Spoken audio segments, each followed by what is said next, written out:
listening to the Deep Purple Podcast, a fan podcast devoted to one of the greatest bands in rock history, Deep Purple. Your hosts, Nate and John, cover their shared history with the band, discover new music together, and cover the farthest reaches of the Deep Purple family tree and beyond.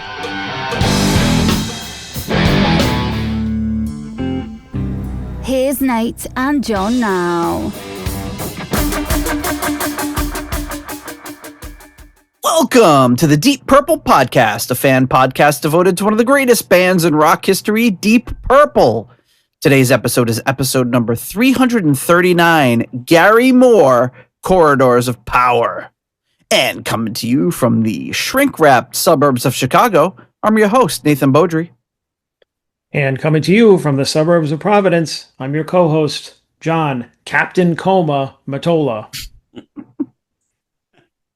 And coming to you from somewhere in between Providence, Rhode Island, and Boston, Massachusetts, I am your special guest co-star from the Hall of Fame, Rich, crippling back pain Shailor.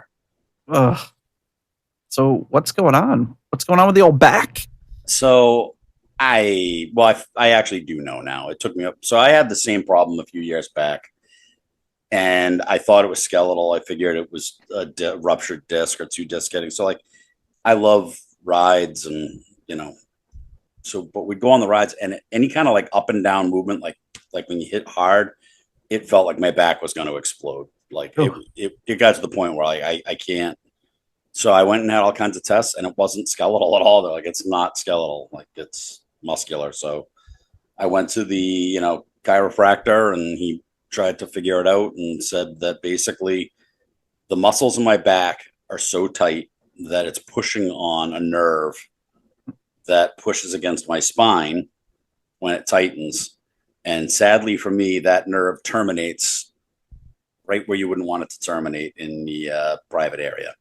So every time I take a step or I turn, it feels like somebody's punching me in the nuts. Full force punch in the nut. It takes your breath away.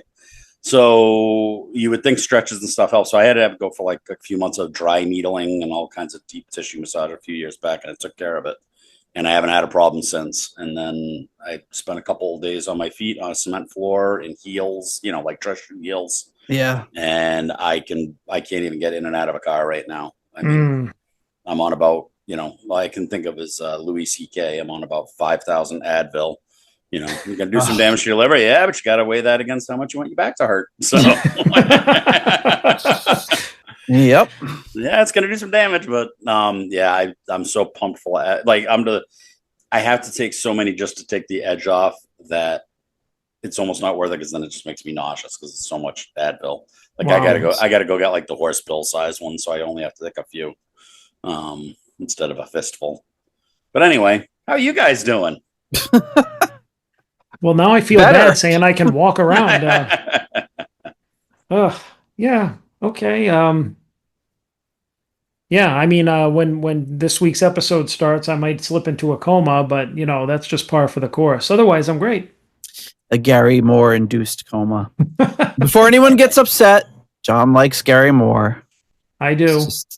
The joke is that he fell asleep listening to Gary Moore in Rich's car.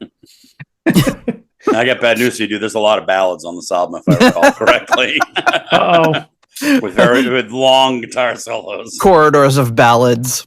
We'll see. We'll see what happens. I was listening to a podcast about Connecticut on this afternoon as I was doing some work, and they said the Connecticut River has rich sandy loam. So that's my new name for rich sandy loam. Sounds very relaxing. Ideal for growing tobacco. So there you go. Well, I'm thinking I'm more ideal for growing mushrooms, but for his coffee. Yeah, right. His mushroom coffee. Yes, everyone's got to love it. Well, hey, folks, the Deep Purple Podcast is 100% listener support. Wait, let me check. Yep, still 100% listener supported, ad free, no ads. We have no ads before the show, after the show, during the show, in the middle of a sentence like some shows do. We don't do it. We don't break for ads. We just break to thank the wonderful people who bring our podcast to you. You can join their ranks and become a patron on Patreon or on PayPal for as little as $1 a month. Access as a patron. You get access to our patrons-only Discord channel, our ratings spreadsheet, invites for our live stream episodes, links to submissions to rank the albums for our live streams, and access to our Too Hot for YouTube forbidden episodes. Nip slips, wardrobe malfunctions. We do at least one show in the nude per month. Those are all available on our Patreon.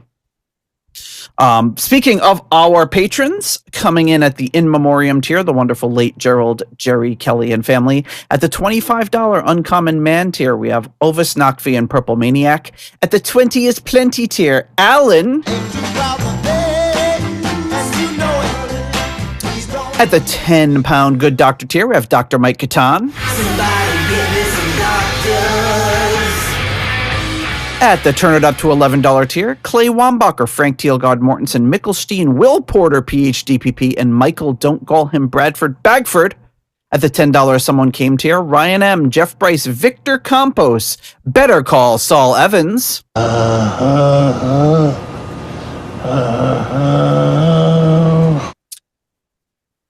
And Peter from Illinois. And at the Deep Thoughts by John Matola tier, Mr. Fielding Fowler. And now, Deep Thoughts by John Matola. Smoke on the Water, Deep Purple. I think that might have been a mistake. That was really deep. I don't remember saying that. Yeah, but I like the sound of your voice on that, though. You did a great Casey impression. Then we, of course, have our Deep Purple Podcast Hall of Fame, starting with Rich, Youngwy, Shailor. I know who Rich is. Rich is my favorite. Jorg Planer and Mr. Norman Weichelbaum. Thank you so much to all of you. Our Burn Rankings episode is coming up in quite a while, but get us your rankings by December 1st. We'll be recording probably sometime shortly after that, or maybe even before that. I don't even freaking know. But get us your rankings sometime before December 1st, so it can be included in the episode. And that's it. I don't have any postcards from the edge of Connecticut, just a fact about the rich sandy loam. All right, guys. Gary Moore, what is your history with the Corridors of Power album? We'll start with not much. I was gonna say John's gonna say not much. John was asleep. Not much. I was sleeping through the whole thing. No, actually, I don't have any history with Gary Moore, really. So this one I don't. I mean, I've heard the title, but that's about it.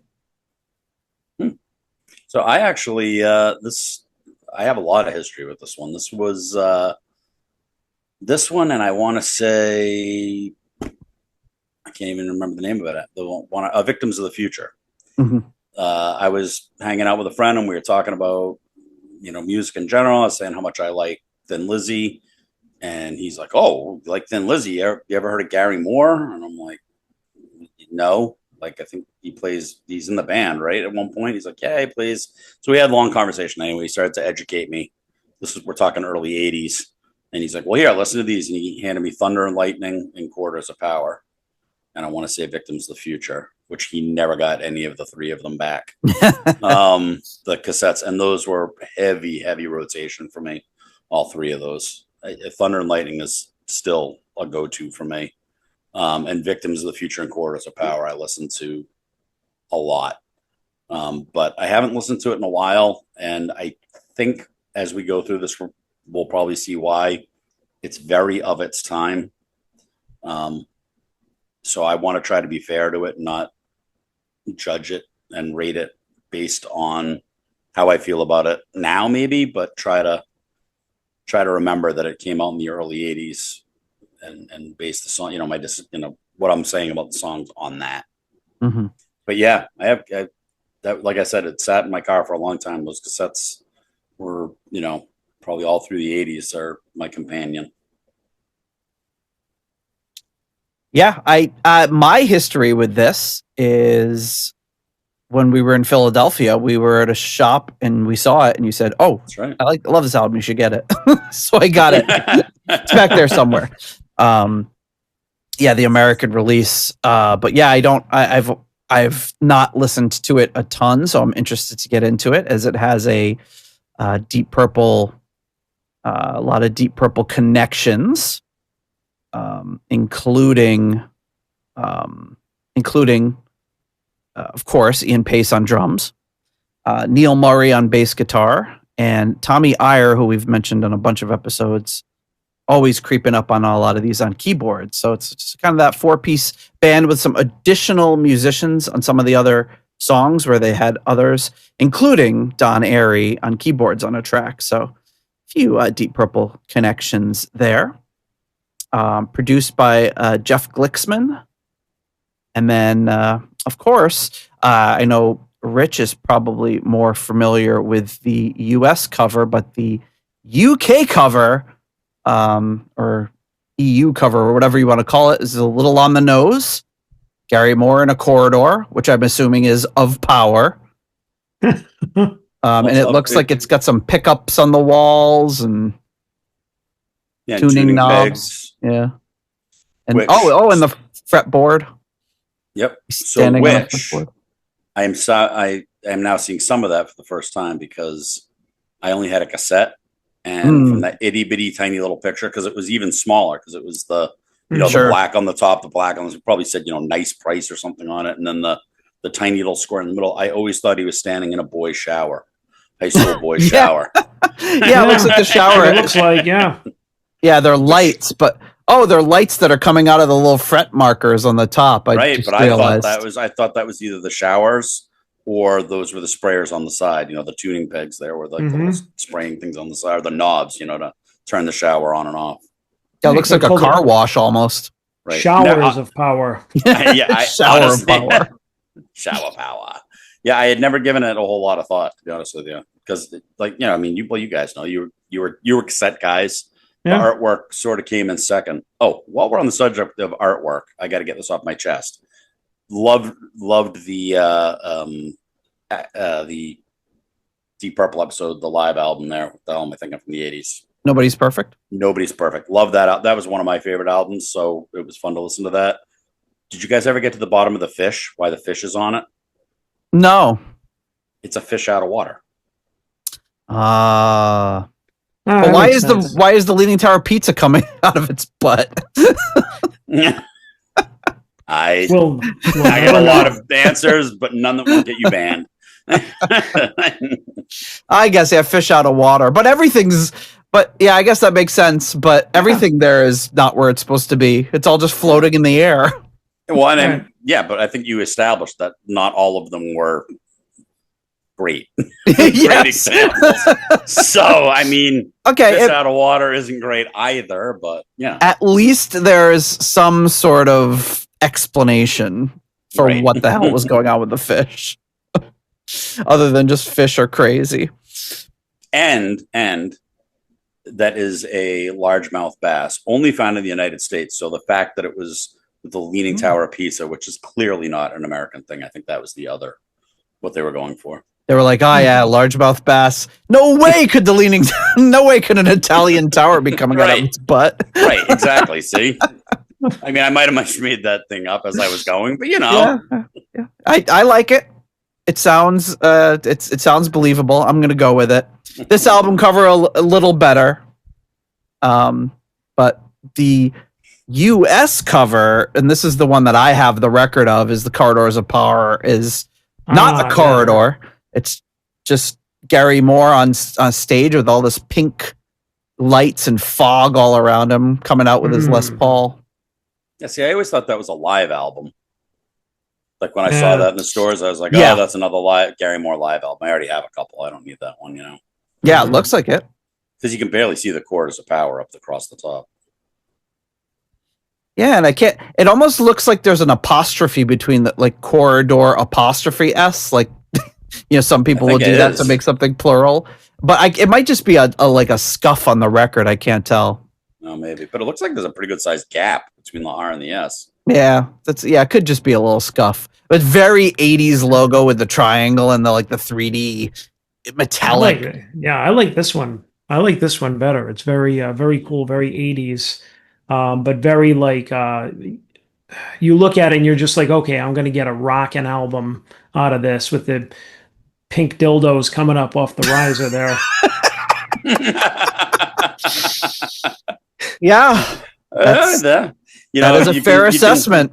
You can almost see the live video or the Gary Moore video collection with that logo up close, and then it kind of fades backwards, or does the spin or goes from corner to corner. That's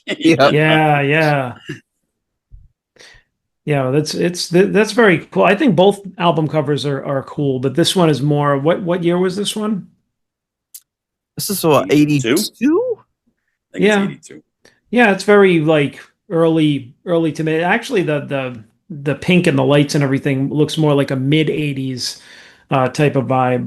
But yeah, this is this one's very this one speaks to me more. I like because it's colorful and everything. But the other one is cool in terms of all the different kind of things you could visit. Oh, he's on a fretboard. Oh, that's a tuning peg, and it's kind of got that thing going on where you can just discover other perspectives by looking at it. So I think they're both cool albums, but this is the cover that probably would have got me to buy it if I was shopping for it back then. Yeah, the other one didn't really jump out as much, just being in black and white, but it's still weird that they would do a separate cover for a different country. Mm. They're both far enough away that you can't see his face, which he always preferred. Yeah, well, he was really self-conscious, right? And he had that scar that he was self-conscious about. Yep. Yep. So that's the album cover. The label is nothing crazy. Then you got the lyrics sheet on the liner on the sleeve rather for the album. Back cover is a little closer up picture of all the guys in the band. You got Gary. It's funny because you got Gary Moore, Ian Pace, Neil Murray, and Don Airey. Cool. But Don Airey's only on one track, and you don't have Tommy Iyer on the back. So weird. Yeah, because Tommy Iyer is on all the tracks except for the one that Don Airey plays. So he was usually more of a session guy. So maybe it was Don Airey that was actually going out on. I don't know if he toured with him for this or not sure. And then we've got some guest musicians, John Sloman, our buddy Sausage Fingers, Mo Foster is on track 5 with Don Airey. Jack Bruce doing co-lead vocals on track 6 with Bobby Chouinard on drums for that one. So we'll get to that. We'll talk about that when we get to it. And I think that's that. I think we're ready to kind of dive into the album. We're going a little early, but we got to get through all these tracks here, so ahead of our normal schedule. So we ready to dig in?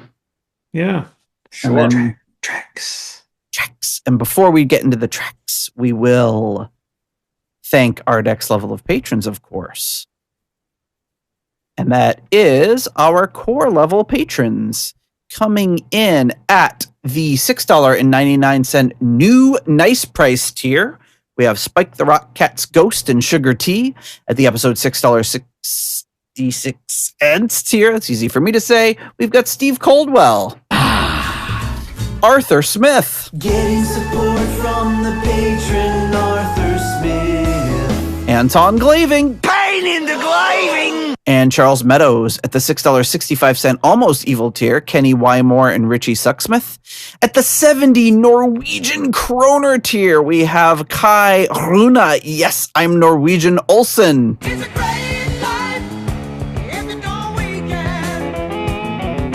At the $5.99 the nice price tier, Robert Smith and Adrian Hernandez. At the 60 kroner Scandinavian Nights tier, DJ Newt Morton Johansson.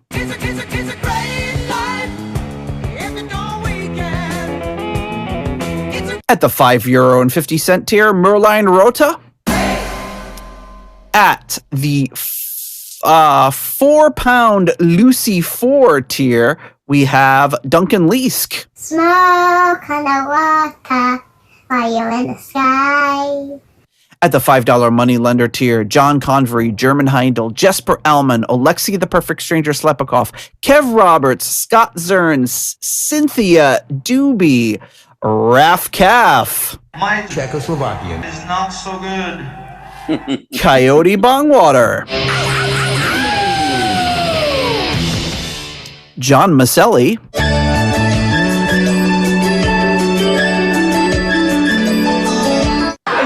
Isn't that heavy? No, it's light beer. Sarah Sanders, No! Kelly Clarkson! Jelly Bean, Evan Robeson, Purple Swede, Hookah shaka, hookah, hook. Sweet, sweet, sweet, sweet, sweet, sweet, sweet, sweet, sweet. and Ralphie Lee. Thank you so much to all of you for your support of the Deep Purple podcast.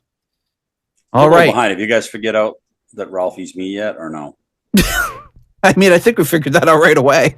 Oh, I haven't received any confirmation. I thought like I'd get a ditty bag saying we know it's you or something. It's hard to say because, well, the postcards just stopped, but then we were getting postcards from around the world in different handwriting from every time. It seems devious, like they planned to have other people do it for them or something. It did seem pretty devious. Yeah, no, that's beyond something I'd be able to come up with. But while we're on the subject of friends, I mentioned this to John the other day. Mm-hmm. Your buddy that was on the Nobody's Perfect episode. Yes. Jeff? Paul. Do you guys not? Paul, sorry. Do you guys not like him? Why? Well, one, it took you forever to have him back on the show. He's pretty Oh, good. yes. And two, he lives approximately 40 minutes away from us and even closer to Coldwell and is right in the center of where we go to most of the shows and stuff. And yet John hasn't bothered to invite him. So I was thinking that maybe the Connecticut guys told John to invite him and he just didn't or forgot. That was a roundabout way of getting there. Actually, I wasn't even that. Honestly, that isn't where I was going. But as I was getting to it, I'm like, yeah, well, that would be like John just to blow somebody off like that, and not let them know that we're doing some. Well, but I mean, even like when we went to the Jesus Christ Superstar thing, that seems like that would have been prime for her to come down for that. Yeah, I don't know. John's like, yeah, that would have been good. John, do you want to take this one? I can't. His defense, which is a fair defense, is that Paul meant so little to him, he didn't even know that he had moved back to Massachusetts. That is true. He did not know. Rich put in that first part. That is recent because he did. Yeah, he was living in New York for. Well, he and I moved to New York the same weekend, just completely coincidentally, and then he moved recently out of New York, and I moved from New York. God, he must have been in New York forever, like 20 years. Jesus, because I moved like 12 years ago. So, All right. Well, Paul, why don't you contact me directly, and I'll include you in the invites from now on. He's not listening. Yeah, there's probably a very small chance of that, but you never know. We'll set that up. You know what might have happened? He might have been listening to his episode and accidentally left it on, and it just, he fell asleep and he woke up and now he's hearing it. It could be. It did take us a while to get him back on, but yeah. Well, next time there's a Jesus Christ Superstar. Well, I think we've covered pretty much enough.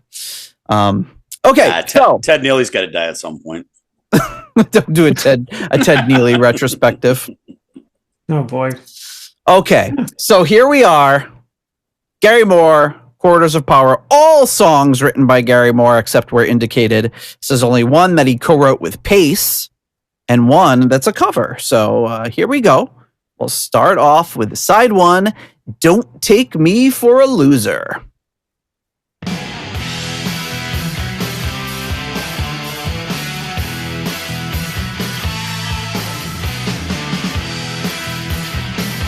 It's pretty rocking so far. Yep, like it. Good album opener. Love those fills from Pacey too. Yeah.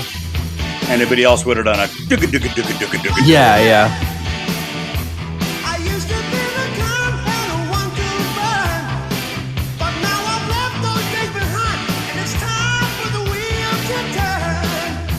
Got that really 80s rock type of feel to it. Big 80s rock feel. I love that.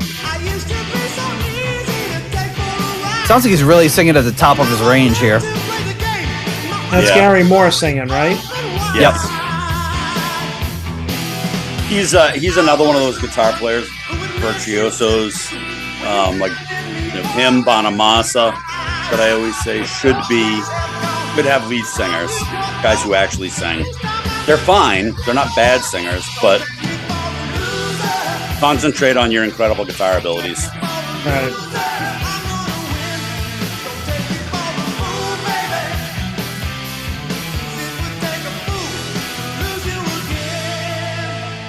I really like this. Me too. Ooh. Oh, I love that. Little wah stabs there.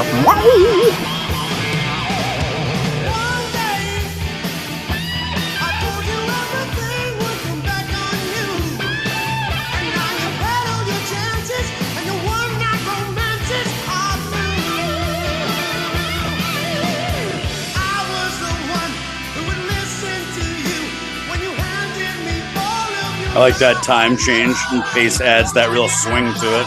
Yep.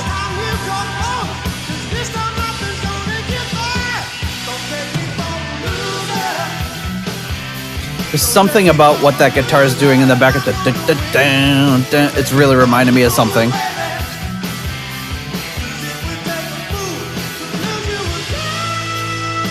And of course, I'll never be able to figure it out. I got a drumstick this week because I had to take it away from my dog. It's on my desk. Why, you're tired of him practicing while you guys are trying to sleep? Enough! Hey! We're trying to sleep down here. Quiet.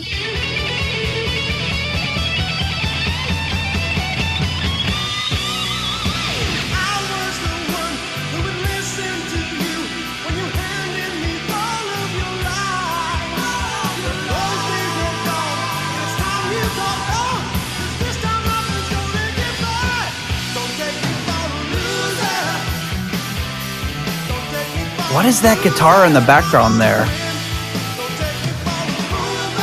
Like every 80s song ever. It's probably Def Leppard or something. It's definitely a staple. It was either he was influenced by it or someone was influenced by this. It's probably the latter.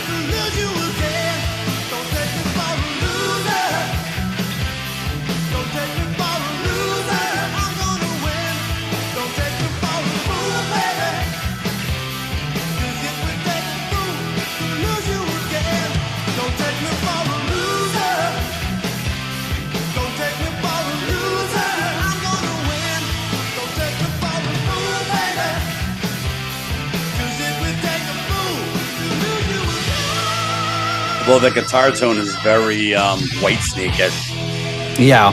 Later 80s Whitesnake. There's something about that dun dun dun dun dun dun dun dun dun dun dun. That's gonna kill me. So I'm gonna just try to let it go. Hang on.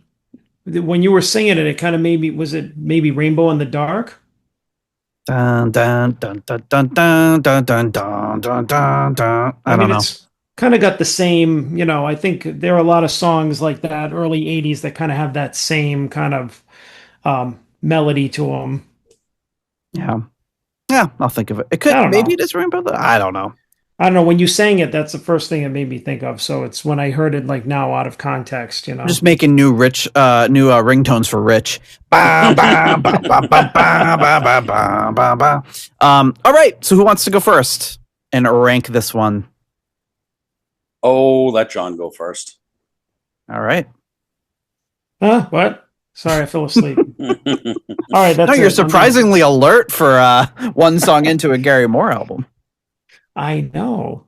The ballads are coming, don't worry. What was the actual album or song or whatever it was? Were you just playing random Gary Moore songs for him? No, we were listening to Gary Moore, but I think I was trying to.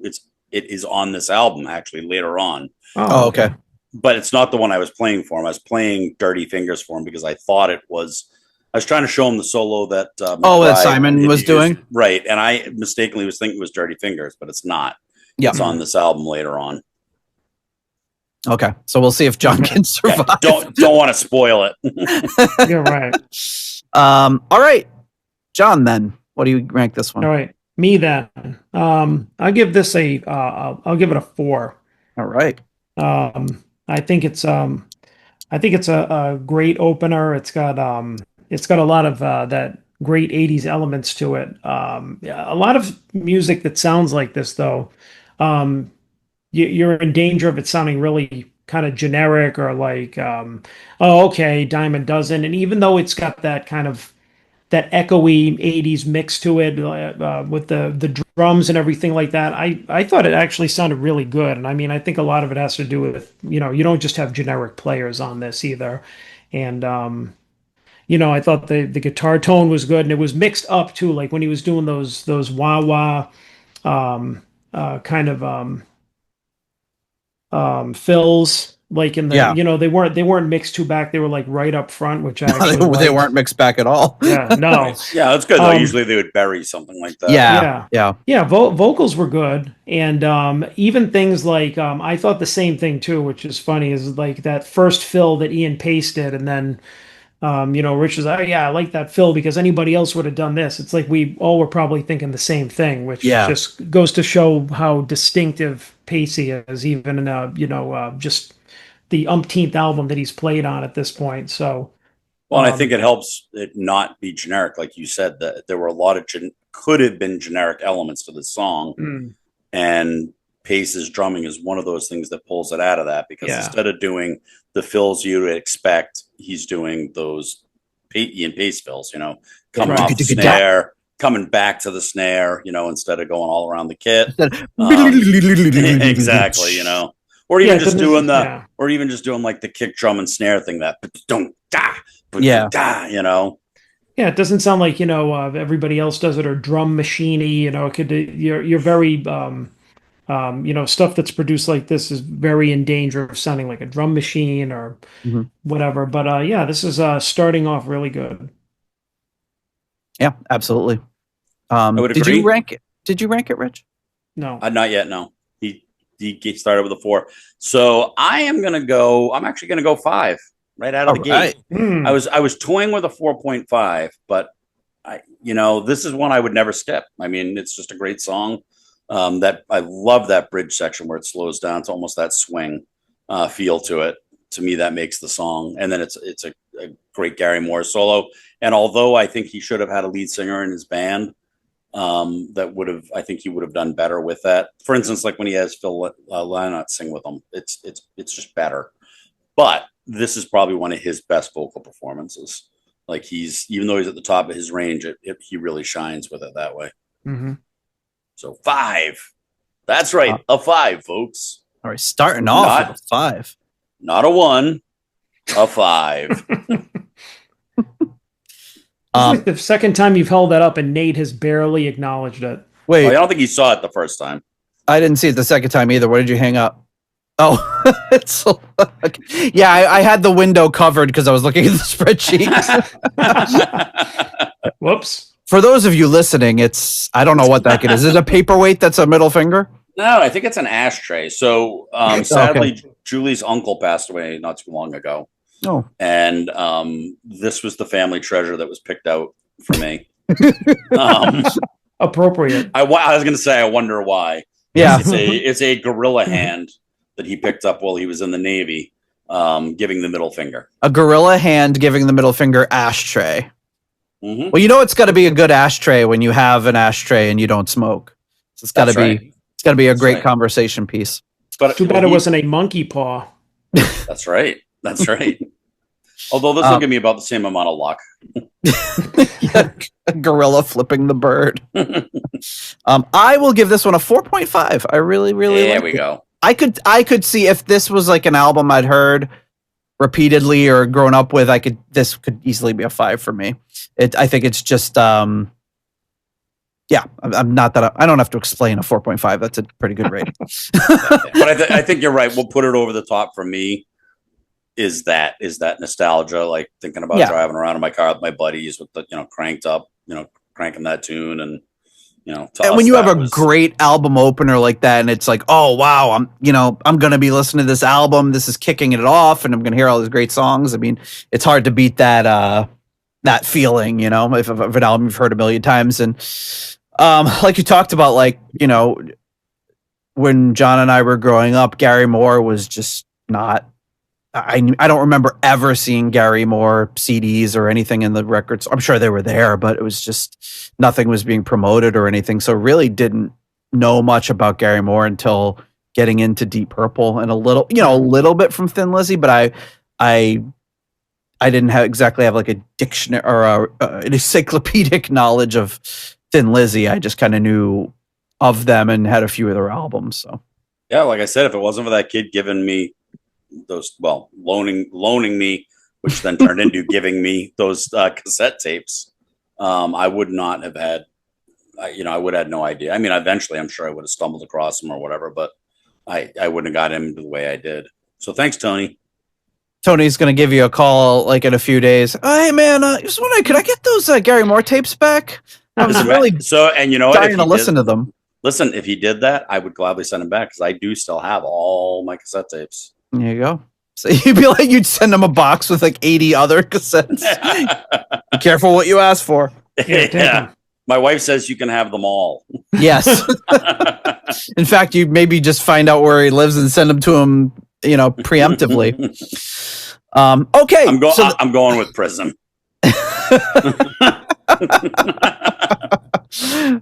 Yeah, just put a file in the box somewhere.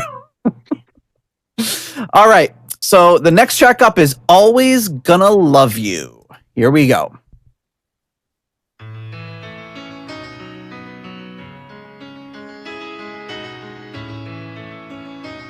John's eyelids are getting a little heavy. I see a teardrop on his cheek. It's not the same when I look in her eyes. The magic's not there. And when I look, I realize what we could have shared.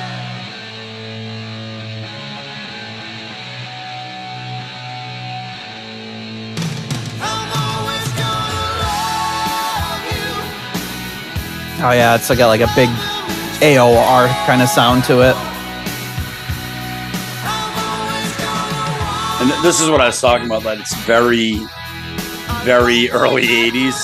Yeah. But if you put it in the concept of that, the other stuff on the radio is, Journey, Faithfully, or, Open Arms, something like that. So this is right in there with it. This is really good. I actually really like the sound of the piano, too. And I really dig, like, the sound of a vocalist who's maybe not, like...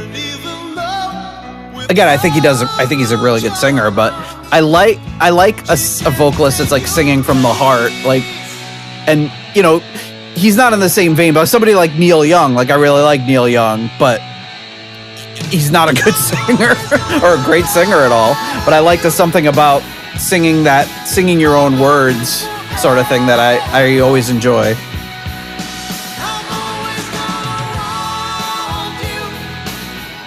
Yeah, just for the record, he's better than Neil Young. Yes, quite a bit. And while I do not enjoy him, a lot of people like Bob Dylan for the same reasons.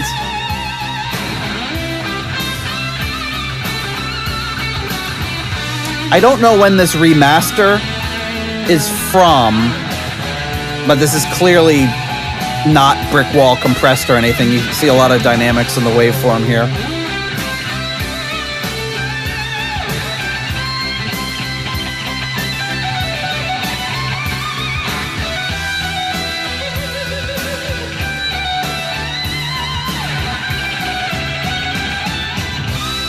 We lost you there for a second there, Nate.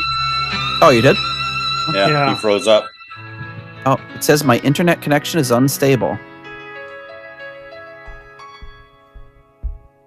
Mine just says Nathan Beaudry's unstable. I typed in, I know.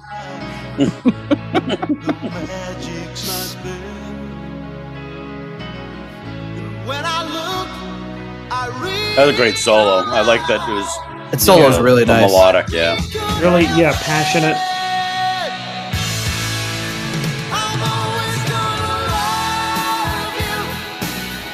Of course, we sing Ian Pace's praises for the Bills in the last song, and then he has to do the galloping horse fills. Sometimes Pacey wants to take a break.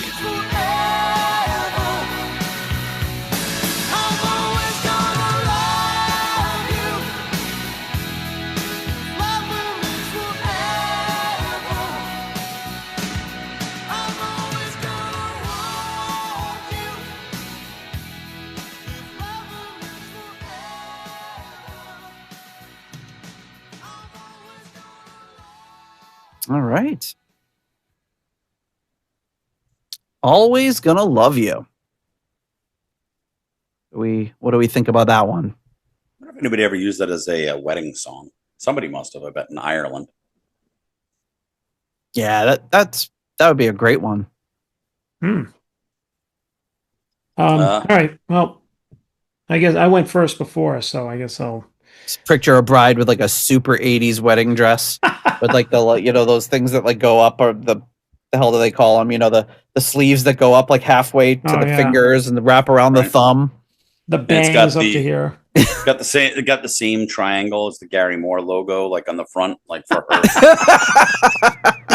for her breastage area. Oh man, that would be a great one. Would you like me to go first this time, John? Or I don't care. Well, I put in my rating here, so I'll talk about it. 4.5. Oh wow, nice. Yeah, I thought this was great. I think that I really like this a lot. I think it was a well constructed power ballad. I mean, it had a lot of elements to it, like we were talking about. It was that AOR Journey type of thing, but not derivative. It's a Journey ripoff. It's like it was something you could really enjoy on its own, and especially when the chorus kicked in, you heard like all of like you were talking about non-brick wall mastering, right? You could hear like the drums, the bass was really kicking in, the vocals, like you could hear everything separated and really enjoy all the like individual instruments.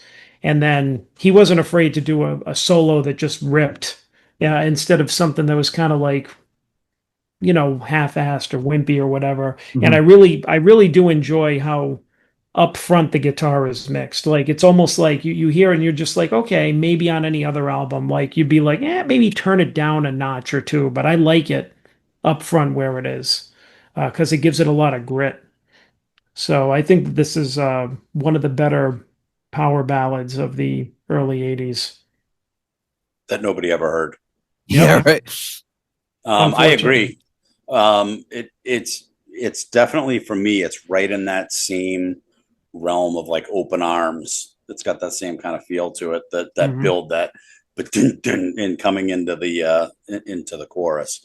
But I hate Journey, so I would normally not like something like this. I mean, so don't get me wrong, I loved his voice. I just didn't like it. The music always felt too processed to me, like a product, like it was too thought. I don't know. There was something, it didn't feel natural or raw enough for me. But this song I also like very much, and I was going to give it a 4, but John actually swung me up to a 4.5. I felt like I'm being too kind to it because I have such happy memories, from my teens. But I'm gonna throw the 4.5 on it. Give it the extra 0.5 for that solo, because I forgot how much I love that solo. Really good solo. And I would give it a 5, but I'm taking away 0.5 because pasted the galloping horses. Phil. See, Ian, see what you did? I will give this one a 4. I really liked it as well. I can see, like, hearing that solo, I really, Ozzy had kind of wanted Gary Moore in the band. I can't remember if it was I think it was before Randy Rhoads. I think he tried to recruit Gary Moore for Blizzard of Oz or whatever. And I could see when I was listening to that solo in particular, it's like, wow, I could see that actually kind of working. I could see him really working well with Ozzy. Well, musically, I'm sure it would be a mess personally, because mostly on Ozzy's part. But yeah, I really, really like that song, and it's not like my go-to style or anything, but even so, I really appreciated it. And I to what Rich was saying about Journey. It's interesting because it was reminiscent of that, but there was something about it that felt more raw and less polished, like Rich was saying, and I think that's what I liked about it, because I'm not like a big Journey or that super polished AOR style. It's not my not my favorite. I think the other thing that helped that is that they used a very natural piano sound as opposed to like the bell, or the Rhodes or anything like that kind of sound that you got so much in the 80s. Just nobody wanted to use it, Yeah, like a Peter Cetera, like electric piano sound or something. That's exactly what I was thinking. It's funny you say that, because that is exactly what I was thinking. Everybody needs a little time away. All right, next track up is called Wishing Well. Whoa. Made famous by Paul Rogers and the Free. Yes, this is a cover. Oh, all right.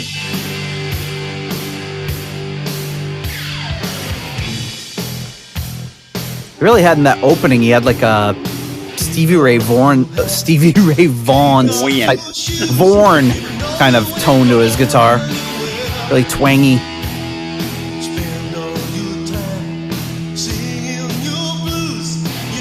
He's doing his best Paul Rogers.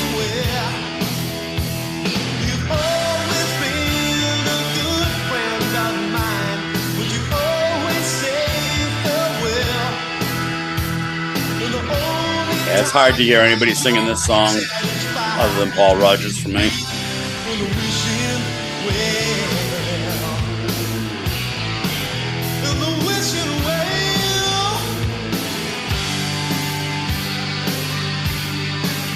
Can't tell if he's double tracking his guitar or if he's like,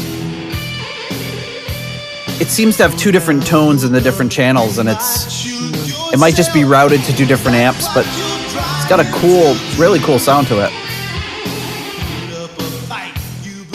Oh yeah, he's wailing.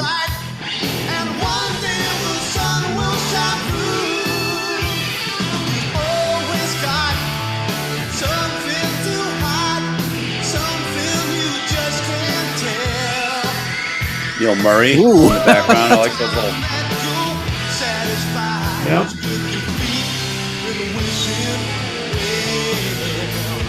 Neil Murray is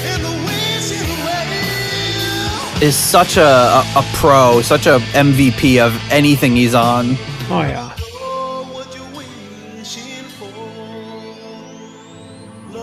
I don't think there's anything that Neil Murray can't make better by just playing bass on. But he doesn't have to be flashy. That's what's so great. No, about him. he's got He great always plays what's fills. great for the song. Great, yeah. He's just the best.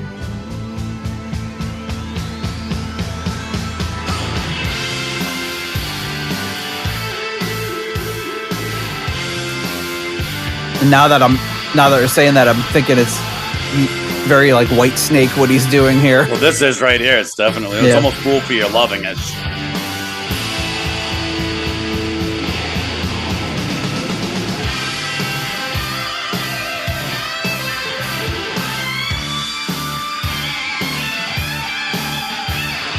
They could have just gotten a good guitar player for this album. It would have been perfect. I love when he does that. Yeah, that's awesome. That was great. He straddles that line of being like kind of 80s shredder and blues man, like so well.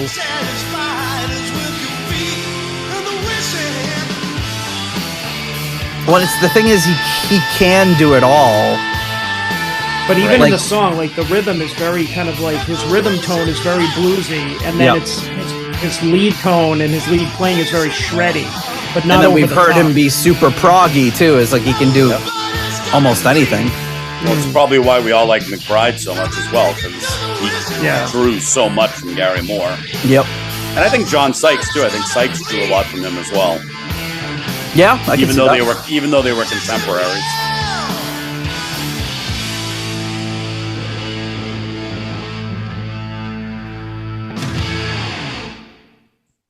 Nice. Oh yeah.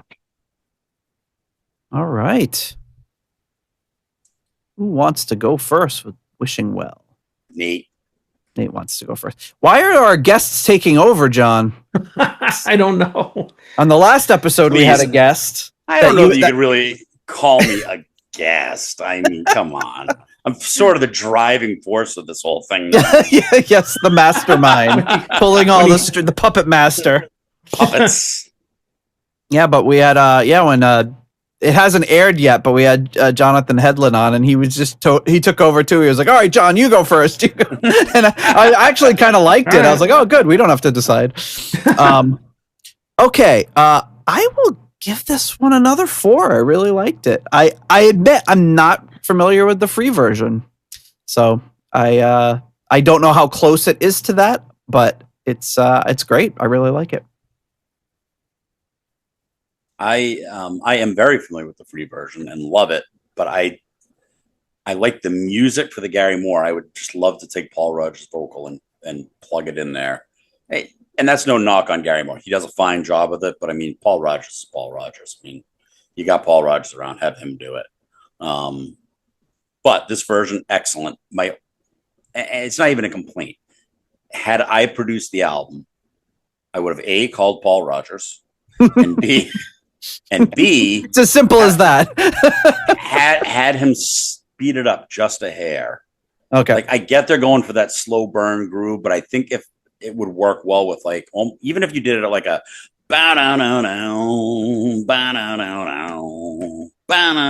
like at that speed. Yep. I think for Gary Moore, not necessarily for free or anything, it would work better at that speed. Okay. But even with that, I'm giving it a 4. All right. All right, I will give it a 4 as well. All right, 4s across the board. Yeah, I thought I'm not familiar with the free version, but as soon as you said that, I think it was somewhere in the chorus I could tell, like I think it was one of you said like, oh, he's doing a kind of his Paul Rodgers impression. I could hear it a little bit, like I could hear all right, that's something Paul Rodgers would do. But there was one point, I think, in the middle of the song, I don't know if it was one of the verses or choruses, and I kind of heard a little Glenn Hughes, and I'm thinking, if he called up Hughesy for this, he would have been a good right around this time. He would have lent a lot to this song too. Well, he had just come off of his very brief stint with Glenn Hughes right before this album. Yeah. But it didn't work out. But it sounded would have fit in that Hughes Thrall era, because he that version of him would have fit in really well. Yeah. This was before he dealt with Hughes, wasn't it? I think, didn't he deal with Hughes in like G-Force? Wasn't that before this? Oh, maybe it was in G-Force too. I was thinking of Run for Cover. Yeah. I know they met up again on Run for Cover, and it didn't go so pretty good. He's like, second time was not the charm. And before we do that episode, I'll have to find the quote, but I think Gary Moore says something along the lines of he was in his snacking period or something like that. Yes. Yeah, he was kind of like the chubby George Michael phase. Yeah. Is Glenn Huge? I actually think he looked good then for the time. Like, I liked that whole look. Yeah, he did. He had that kind of like Lost Boys sort of look to him too. He had like the dangly earrings. And, now that you say it, Kiefer Sutherland, man. Yeah. And while we're speaking of movies and people who should play them, have you guys seen the Charlie Sheen thing on Netflix yet? No, but I heard it's really good. I want to. Yeah, it is very good. Yeah. Man, how do you not? I mean, you want to hate the guy, but you can't. But He's too lovable. Watch him and watch his mannerisms, and tell me that he could not play a perfect Richie Blackmore. Oh, really? He has all of the same mannerisms as Blackmore. Okay. Like, when he leans back a little bit, how Blackmore does that? Well, he's, doing something like he could absolutely play him perfect. Gonna have to get Charlie Sheen for the biopic for his triumphant return to acting. It's funny you said the Blackmore's Night Story. You said Glenn Hughes and Paul Hughes, who Rich was talking about on the recent episode. Me and Paul went to like a Blockbuster Video right by his house to rent a movie years ago, and Paul gave the guy, I don't know if he's just like a total stoner or whatever, but Paul gave the guy his card and he looked at it and he went, Paul Hughes. Sounds like Paul Huge. And then he just rang up our order. I was like, I guess it sounds a little bit like it, but it's like, it's not like it's a weird name you've never heard before, but I think the guy was just totally wasted. Okay. Right. Sounds like Dead Cashier to me. All right, next track up is Gonna Break My Heart Again.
He really likes that whammy bar, huh?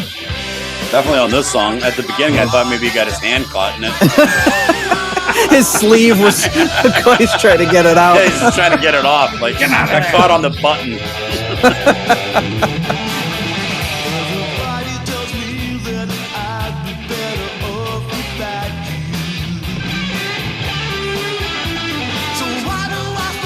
Guy is definitely the master of guitar tone. Yeah, his tone is just... Yeah. Everything on this album sounds great.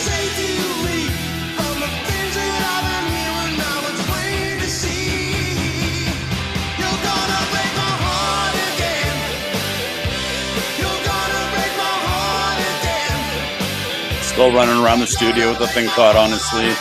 It's a lot, yeah.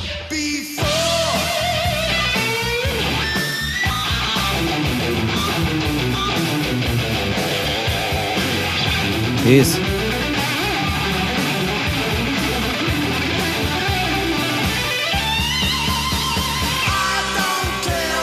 Yeah. Wow.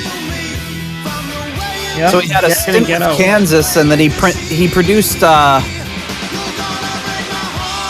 Paul Stanley solo album before this one.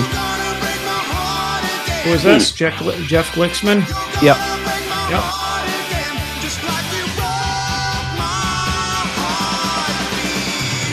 As well as Seven Star, Black Sabbath, Odyssey by Yngwie. I know we've talked about him a bunch on the show. Sounds like a made-up name from a sitcom. Glicksman, yeah. Jiminy Glicksman.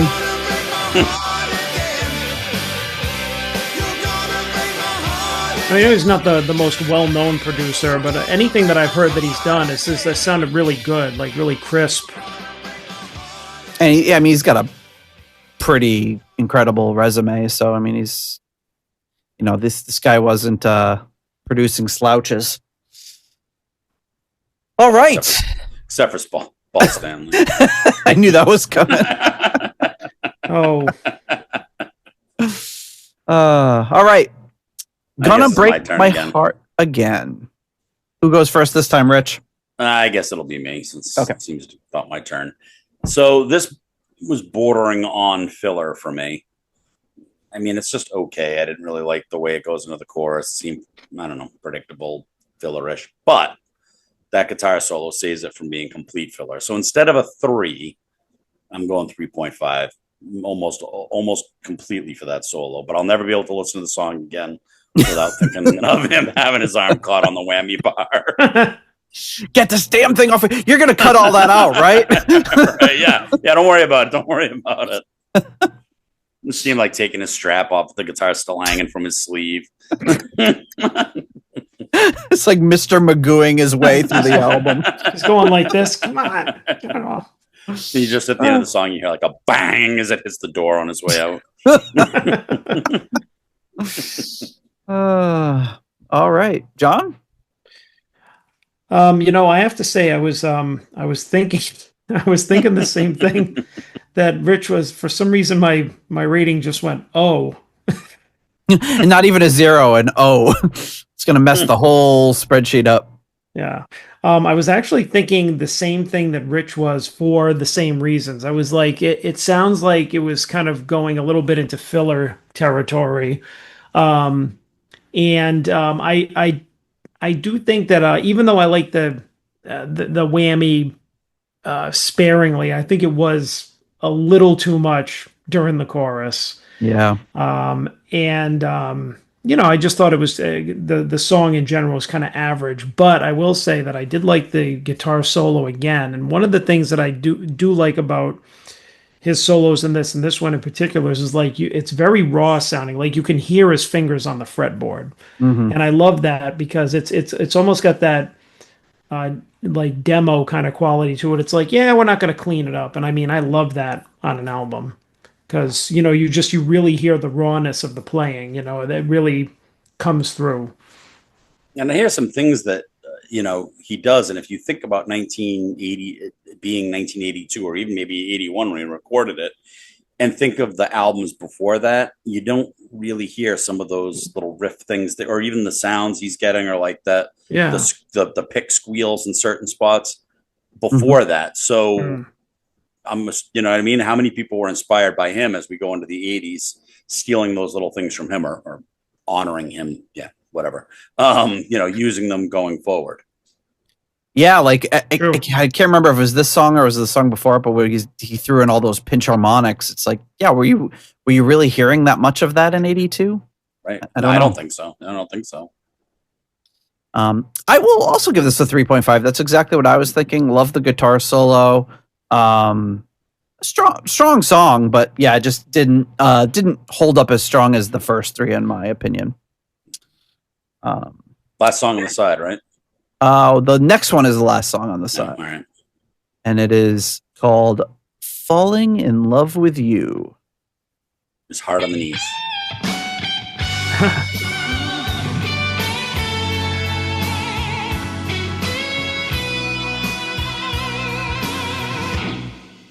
When I'm close to you, I feel my heartbeat telling me that you're the one for me. Please welcome Mr. and Mrs. Jameson to the dance floor for their first dance as husband and wife. Corridors of Power, the Wedding Ballads album.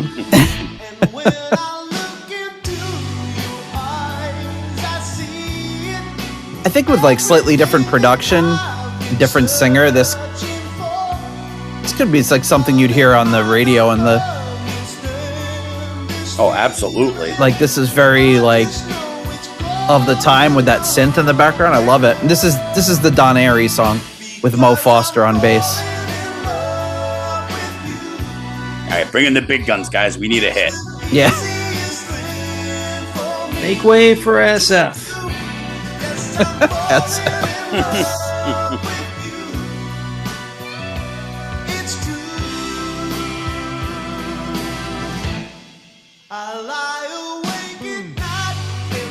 Ooh, hear that little Mo. What a professional. Yeah, I think they were definitely aiming for a hit on this one. Yeah. And honestly, given the right promotion or the being in the right movie, it probably would have been a hit. This is very much the stuff that was out there. That's great.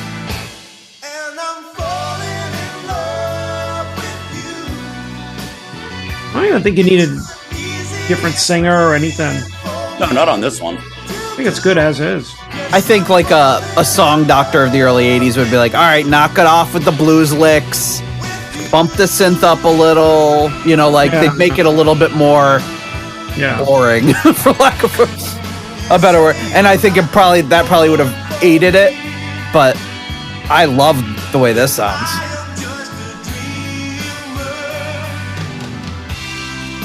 I wonder what Don Airy's using on this one. It's a cool synth sound.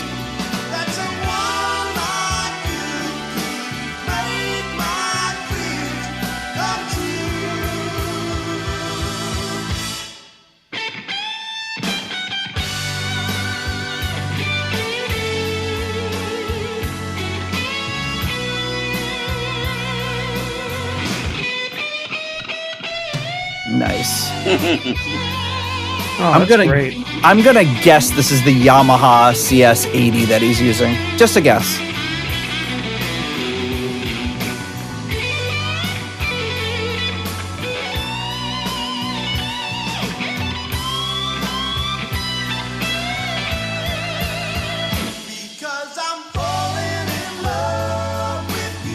Is he doing his own backing vocals? I think he might be. Sounds great. So Gary, I think we have a hit here. Just a couple of tweaks. I'm going to bring in Peter Cetera to sing lead on it. Yeah. And I'm going to bring Clapton in to do the solo. And I'm going to ask Peter to bring his electric piano. Don, your services are no longer needed.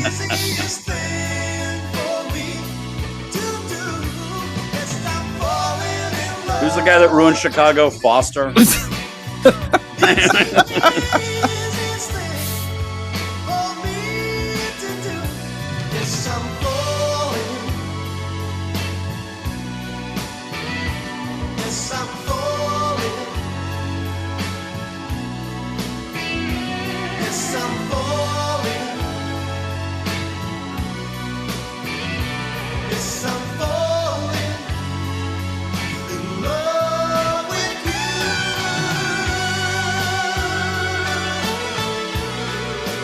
Ooh. Making his guitar sound like a synth.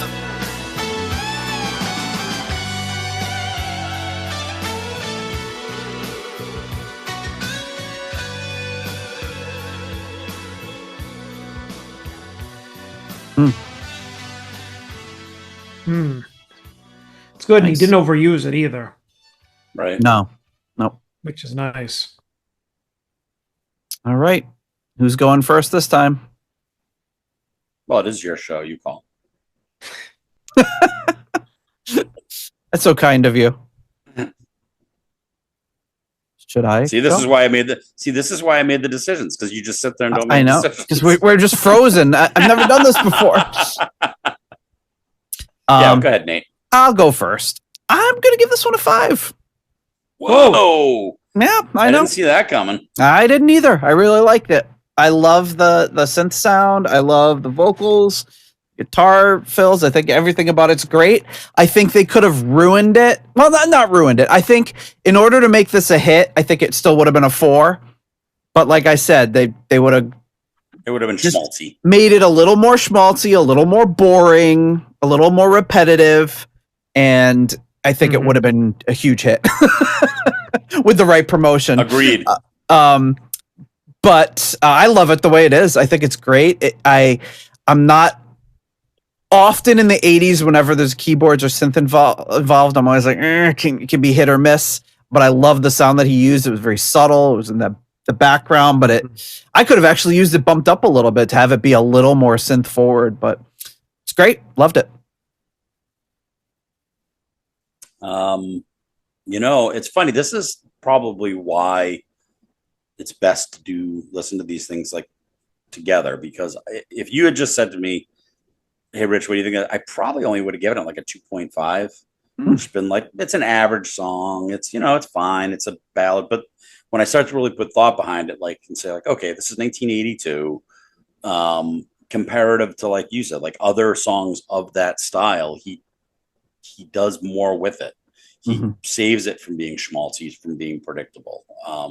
And the joke, I mean, my joke was, bring in, Peter Cetera to sing with his keyboard, Clapton playing the solo, and like use the cover of Hughes's Christmas album, and you have, you have an early '80s hit opening for Chicago on their tour. Oh yeah, you know what I mean? I mean, that's right there. But just sitting here listening to it, it really, I'm not that I'm going to race back and listen to it a million times, but just judging it for what it is it's a very good example of that type of song. So I'm going to give it, I'm going all the way from a 2.5 to a 4. Oh my goodness. Yeah. I thought you were going to say like a 3 or a 3.5. No, I'm jumping it way up because you're right. It's a good example of that type of song. And he could just as easily, because I think he was going for radio friendly, but he couldn't pull the plug. He couldn't go all the way. Yeah, I can't take that next step and make it, because then it's not Gary Moore. And I'm glad that song "Empty Rooms" that is very similar to that. He did it in a couple different versions, and the second time he did go a little schmaltzy, but it worked. And Mo Foster said that was his favorite track of all the Deep Purple crossovers and Deep Purple people he's played with over the years. That "Empty Rooms" was his favorite. Wow, his favorite. It is a great song. Yep. I think if this had been either an artist that was newer in the career and didn't have the gumption to kind of stick up for themselves, or if this had a little more like money behind it, and they would have been like, get all the bland musicians in here, they could have really screwed the song up. John, what do you think? Yeah. So, I've been thinking about it too when you guys were talking about it. I'll give it a 4. All right. Because I think it's a great. John was going to give it a 1, but he went all the way to 4. No, I was thinking 3.5 to 4 because it was kind of teetering a little bit for me. But I mean, I really like the dynamics in the song. That's one of the things that I liked, is when they just did that full stop, and there was like. They did like a rest, and then they all came in, and they did that more than once. I love that kind of stuff. The band just is like that tight. Mo did that little boo, it was very, almost jazzy, very subtle, but I like those little touches. The one thing though that I wish is like, as somebody, I don't know how the rest of the album goes, but I think that somebody needed to just be like, all right, we need to unscrew that whammy bar. We're taking it away. Because he's using it a little too much. It's like, okay, now it's kind of like, oh, what's this? Like he just discovered it. And I think that it'd be a little more tasteful if he didn't use it as much. But it's not bugging me, but it's like, it might be starting to a little bit, but that doesn't take away from my enjoyment. It's like Corridors of Power, produced by John Mottola. Gary walks in the studio. Has anybody seen my whammy bar? No. But the clock's ticking. We better get to it. What whammy bar is? It was like under my seat cushion, and I'm sitting on it. I don't know what you're talking about. I don't know. It's whammy bar. I don't know. I don't. You're the guitar guy. I don't mess with that stuff. As long as you don't get it caught on your sleeve, then. Rich.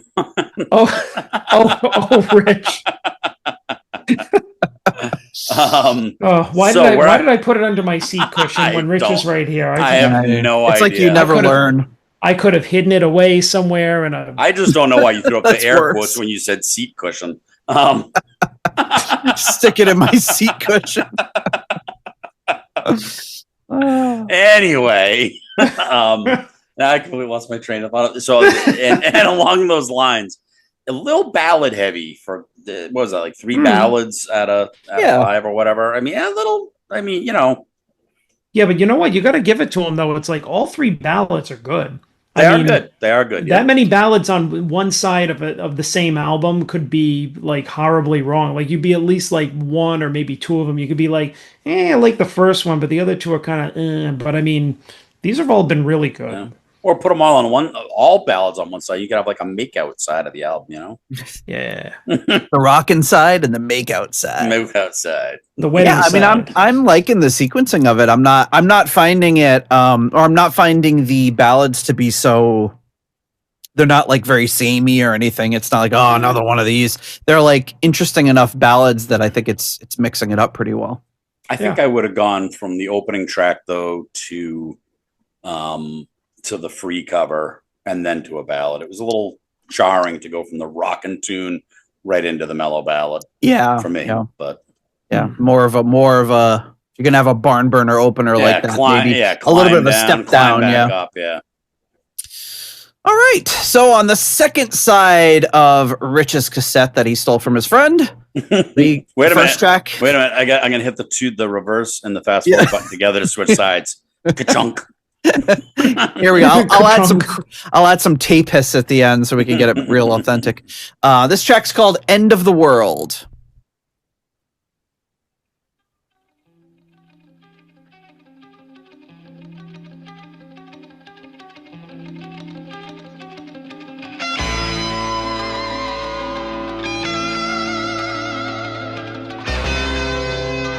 And this is the song that has additional vocals by Jack Bruce.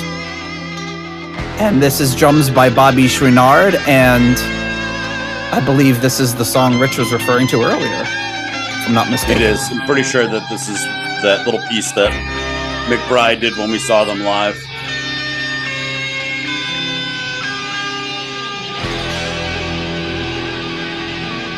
Nice. This part right here.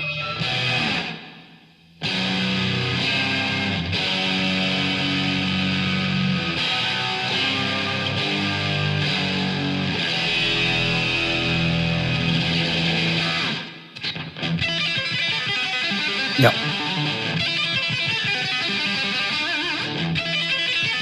Nice.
That was really reminding me of Randy Rhoads' solo on Tribute. A lot of little pieces of that.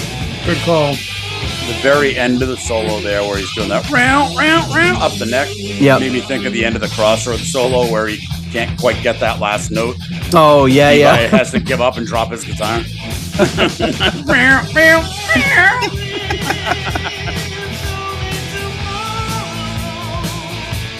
So when I was younger, I had no idea this was Jack Bruce singing. And I'm like, why is Gary Moore doing that weird voice? You know? He's listed as additional vocals, but this is him right here, right? Oh, absolutely, yeah. I wait in this room. Yeah. I think that's Gary Moore there. Yeah. Yeah. Yeah, it was like that, what song is it? On the Tommy Bolin album where like Glenn Hughes comes in and sings the last verse, and I was always like, wow, Tommy really steps it up on that last he upped verse. his game there. Yeah. And then when you realize it, you're like, oh yeah, duh. Well, you don't know what the really hell's good going on together when too. you were a kid. Well, they do now because they can look it up in 3 seconds. We had to No, not us. Plus we had all our friends giving us horrendously wrong information. Yes. But they said it was such authority that you just had to believe it. Wow, Gillen really sounds different on this song called Burn. For me, it was Hush. Like, wow, Yeah, I guess it was the 60s, so he sounded a little different 2 years earlier. Yeah, well, he was younger. Yeah, so his voice was 3 octaves lower. Hey, Peter Brady's voice cracked during puberty.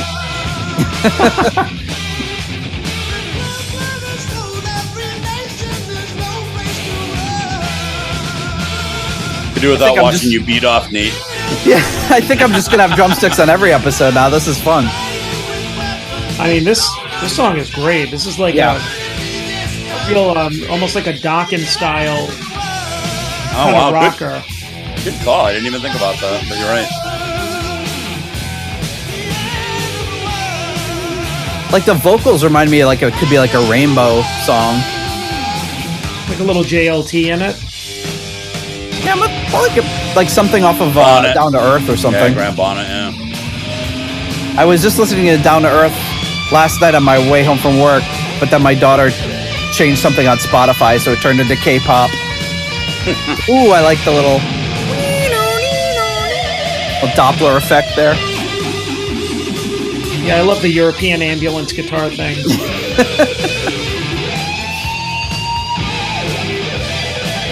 I love the fucking echo that he's getting on his. Yeah, the tone is just incredible. I mean, you can tell he's trying to make everything feel larger than life in the song. And it's not just like he has one trick either. It's like every song he's figuring out something new to do with the tone, but it always sounds great. That, and I like that he doesn't do the same accent every time. So that time it was the pulls, the wow wow wow, and the other time he was doing the dive bomb. And the time before that, it was like he does something different each time.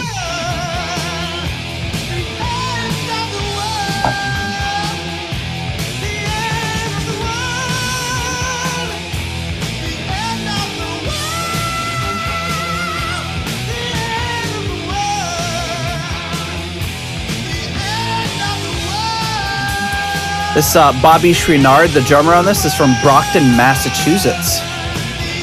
Oh, wow. What are the odds of that? A hell of a boxer. What else did he do? Anything of note? He's got a few things looking through his discogs. Billy Squier. Oh.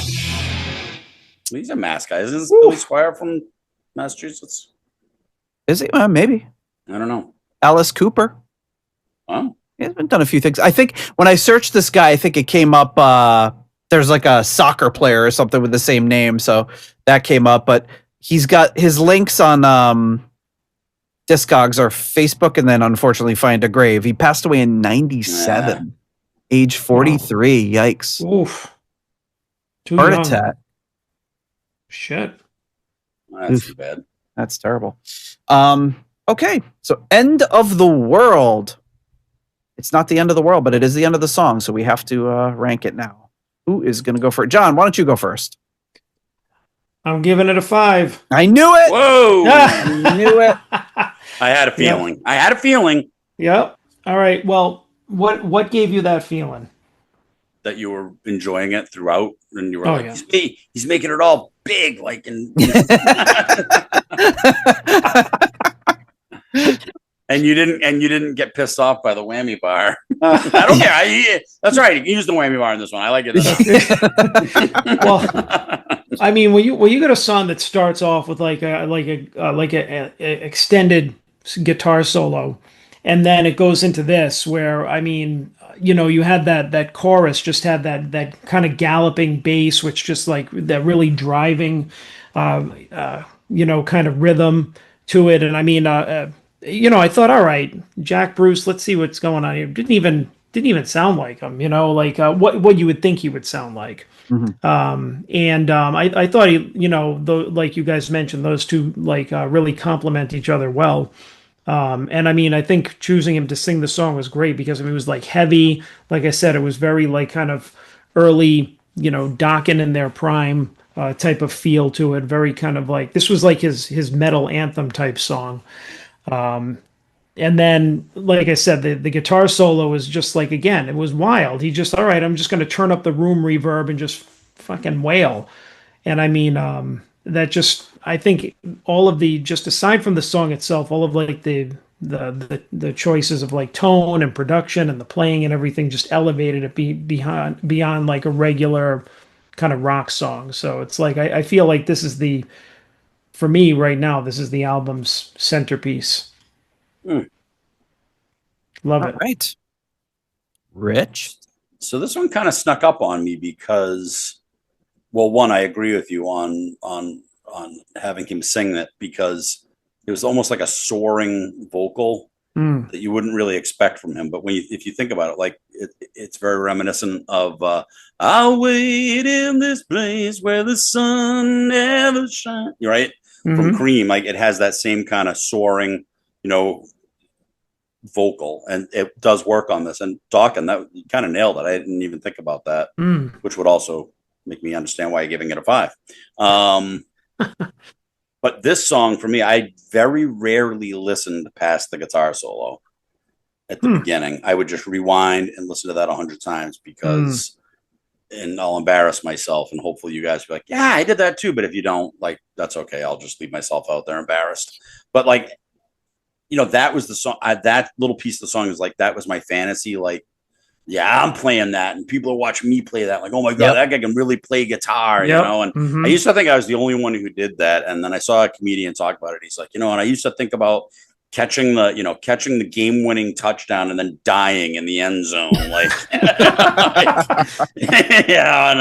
it's that, like, I'm doing this. So I would just keep rewinding it. Like, all right, everyone's watching me play this guitar solo, and look how great I am. And so I never really listen to the rest of the song. I liked it. It was okay. I loved the riff, but I didn't really go through the whole song. So kind of hearing it with fresh ears today. And I agree. I think it's got that epic feel to it. That, like certain Deep Purple songs have, like, A Perfect Strangers or something like that. It just has that very big feeling to it. All that said, I'm going to give it a 4.5. All right. Oof.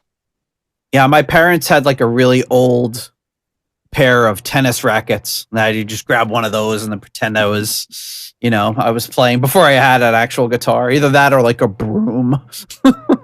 Although the broom was a little messy though. It's all dusty. That's not what I was doing, Nate. That's just stupid. No, that's crazy. What a loser. Jesus Christ, dude. I wasn't like that. I mean, oh my God. I'm so embarrassed. I'm going to edit this out. I didn't actually act it out. Jesus. Yeah, Jesus, dude. Jesus, come on. Jesus. Oh my God. I don't think I can continue with this episode now. Yeah, I will. Oh man. I don't know. I'll give this one a 4.5 as well.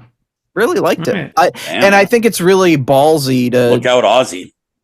Yeah, I know, right? It's getting dangerous here. But it's ballsy to put like a full unaccompanied guitar solo. Obviously, Gary Moore has the chops to do it.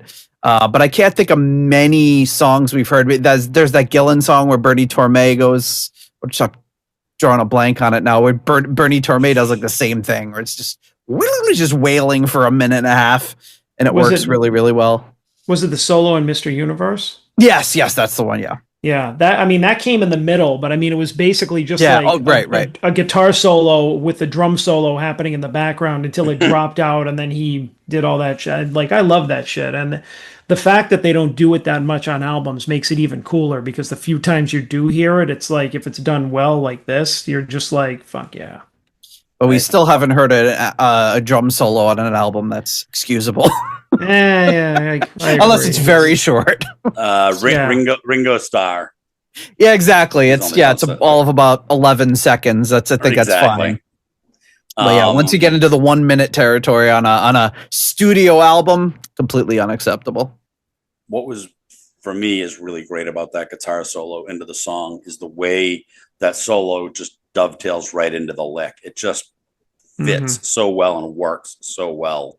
Yeah. The way they go right into it. I mean, obviously he wrote it that way. It's not like he was, fitting together something that wasn't supposed to go together, but it just flows really well. Yep. I mean, he made it sound like that whole section going into the riff made it sound like he was just jamming in the studio. Like, yeah, I'm just making it all up. Exactly. Which, he didn't, but the fact that he got it to sound like that is what makes it awesome. Yeah. Yep. It was probably like loosely structured too. Well, I'm going to do this for a bit, and then I'm going to do this, and I'm going to do this, but it was still probably. I think that's why he has such a great energy to them. A lot of the stuff he's doing, you get the feeling it's really in the moment, whatever he's feeling, and he might have an idea of what he's going to do. Like, I know I'm going to do a fill here, and I know I'm going to do 12 bars of the dweedly dweedly dwee, but I don't know exactly what I'm going to do, and that's what makes it really cool. Yeah, and actually, John, I think what I was trying to describe, you just kind of nailed it, is that it was like he was just playing a guitar solo in the studio or warming up or whatever, and they had already practiced the song proper, starting with the riff, and he's just kind of wailing away, and he just goes right into the riff, and everyone's like, oh, we're doing the song, and they just kind of came right in with him, you know what I mean? Yep. Like, it just felt natural the way they did it. Mm-hmm. Yep, totally. All right, next track up is Rockin' Every Night.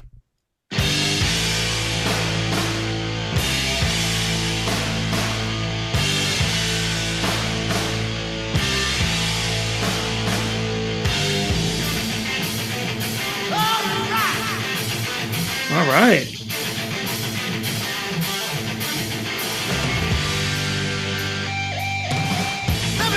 Nice. Wow.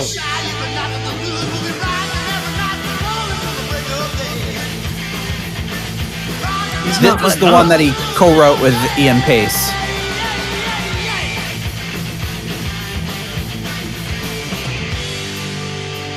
It almost has that new wave of British heavy metal feel to it.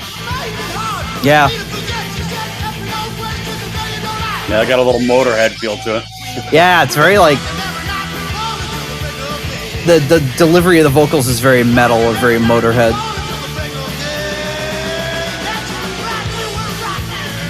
But really just an updated 50s rocker, straightforward Yeah, rocker. totally. At the beginning, that ba-bam, bam, boom, boom. Yeah. And this, too.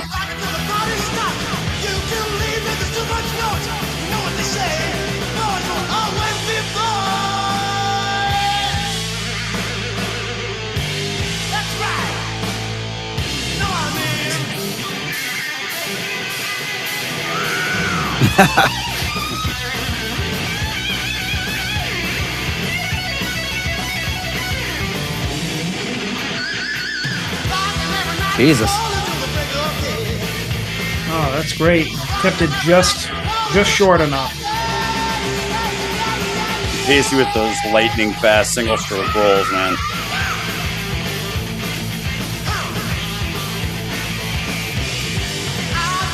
Kind of mad that I didn't have this album when I was like 12 or 13. Yeah. You know, a lot of this is like kind of what you described, Nate. Is like having a nostalgia for a time or an album that you didn't necessarily were a part of at the time. Just because it's reminding us of other things from that time. Yeah, I could imagine myself listening to this as a kid. Oh yeah.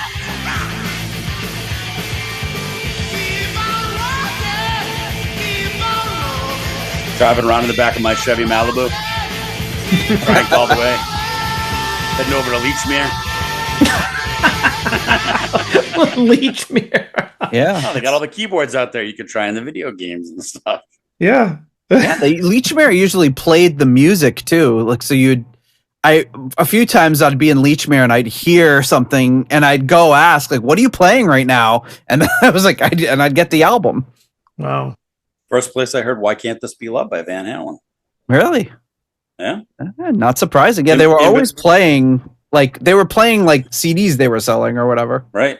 In between 400 different versions of kids playing Home Sweet Home on the keyboards there and or Jump. Yes. Yeah. Leechmere. Good times. They had Paul. Speaking of Paul, he's coming up a lot this episode. But his family had a chest, like that opened up like a hope chest or something, and they called it the Leechmere. And they were always like, and I never understood why. And I was like, well, why do you call a thing the Leechmere? I thought Leechmere was maybe a word I didn't know. And they're like, oh, we bought it at Leechmere. I was like, oh, okay. Well, that was a disappointing origin story. I know, right? I thought it was like, well, they're all geniuses. So I was like, oh, well, this originated in the Lechmere region of Scotland or something. It was like, no, they just bought it at Lechmere. 500 BC Vikings carried them on their longboats, and they would call them Lechmere, named after Leif Erikson's brother, Lechmere. Leif Lechmere. All right. So where are we going to go with this one, guys? Who's going to go first? Rich, you go first this time. I'm going to go 4.5. I am a sucker for a straight ahead rock tune. Love when, to me, that's a 50s song. I mean, I know it also has that like new wave of, heavy metals, but to me, that's just a straight 1950s rock and roll song, which I'm sure is why Pacey is credited with writing, because of, all the stops and the, so you can't, you're never going to make me unhappy with a song like that. Even I was also getting a little bit of a Ramones vibe off of it. I mean, a polished Ramones, but that same kind of just, get in, get out. So Gary Moore is an unpolished Journey, but a polished Ramones on the spectrum of polish. Yeah. Who would have thought he was on the spectrum? To be that good on guitar, you might have to be. Maybe. All right, John, rocking every night. I'll give it a 4.5 as well. All right. Yeah, I'm also a sucker for this kind of song. I mean, it was relentless. It had a great riff, which I love, and it just kept the energy up the whole time. And he was doing a couple of things that he hasn't done. Like we thought he was singing at the top of his vocal range before, and he was, kind of hitting a couple of screams, high note, like almost screams, high notes, and going like, all right, and stuff like that. Like you could tell he was being really loose with this one. So like the different improvisations he's doing throughout the album with either, his vocals, guitar, the music itself, it's like you could tell it's really not overproduced, but it's very well thought out. And I love that Pacey gets that writing credit on it too. Unchain your brain, kind of in that vein too. Yeah. You mentioned how you kept it up the pace the whole time, and it's 2 minutes and 48 seconds. It's a very quick song. Yeah. It felt even quicker than that though. It felt like a 2-minute song, like just in and out. Yep. Yep, and you hear the guitar solo come and you're like, oh man, at this tempo, this is going to be a face melter, and sure enough, it is. When I saw the title "Rockin' Every Night," I was like, this is going to be the song where it falls off. I don't like that title. I don't like when they talk about how they're rocking or how they're doing the blues. And then when I heard that opening, I was like, oh, I don't know. Is this going to be too much of a 50s throwback? And then within 2 or 3 seconds, I was like, nope, they're doing this right. And this is awesome. So yeah, man, I think I'm going to give it a 4.5 too. Really dug it. Great track. I was expecting the worst, and it was pleasantly, well, not the worst. The worst would have been like it got a 3. It could have gone the other way though. You're right though. It could have been like bow bow, Johnny Metro. Yeah, they started. He would have started the word. The word Johnny would have come out, and I would have been like 2. No. Well, I think that's the thing is like at this point in the album, I feel like I'm waiting for the other shoe to drop. Like, okay, where's the rest of the filler? Like, where's like the kind of like the last couple of crappy songs? But I mean, we still got a couple to go. But I'm hoping. But you know what? At this point, he's allowed, in my opinion. Yeah. Like it's been strong enough that he's allowed 1 or 2. Yeah. If he. Yeah, but let's hold. I'm hoping that it goes right through till the end. I mean, so strong. far, the song that we all ranked the lowest, "Gonna Break My Heart Again," was the closest they've come to filler, and I don't even know if I technically call it a filler track. Right. Yeah. Still a good track. The second to last, penultimate track on Corridors of Power is Cold Hearted.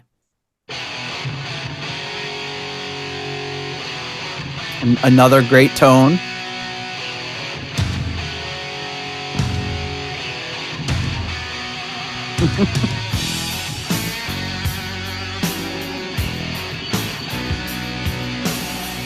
Bigger cushion. Got a little Spinal Tap to it. It does, totally. Yeah. Yeah, what was that? Sex Bomb. Sex Farm. There you go. That's the one I was looking for. I don't care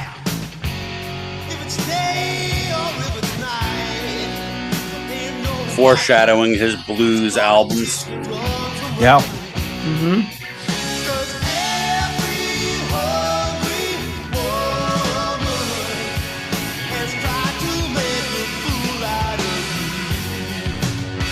I like the organ on this one.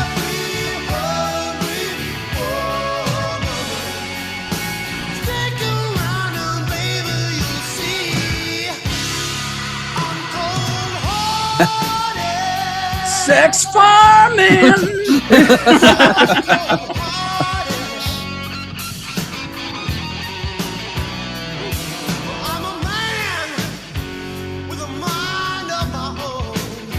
Yeah, definitely as bluesy as he's gotten on the album. Yeah. So on the left side, you could hear him attenuate the volume to get that tone. Yeah, I love that tone that he's got. Mm-hmm.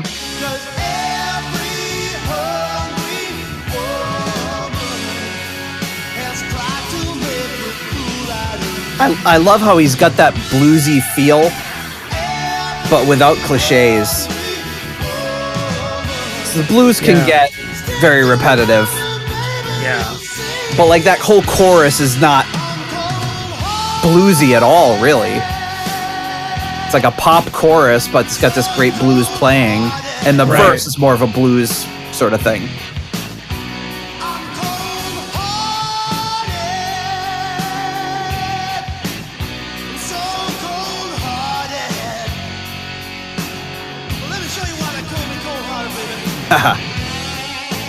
I love when they announce a guitar solo like that for themselves. This is why he's cold-hearted right here. Yeah, I know. This is why it makes perfect. I love the fact that it doesn't make any sense.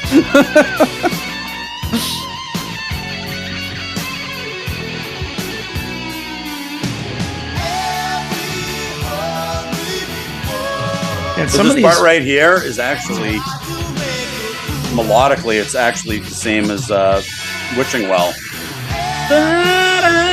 Oh yeah. Find yourself in the wishing well.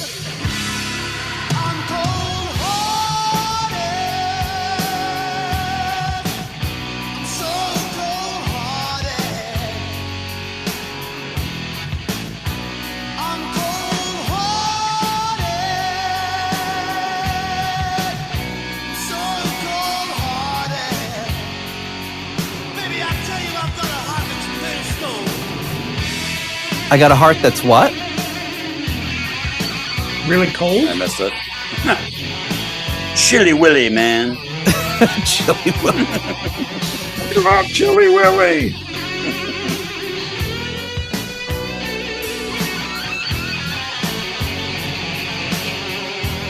Oh, he said, I'll tell you I've got a heart that's made of stone.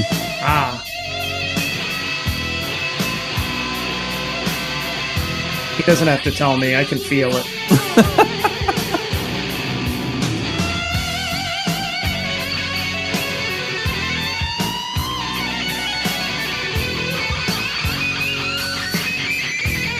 Oh, nice.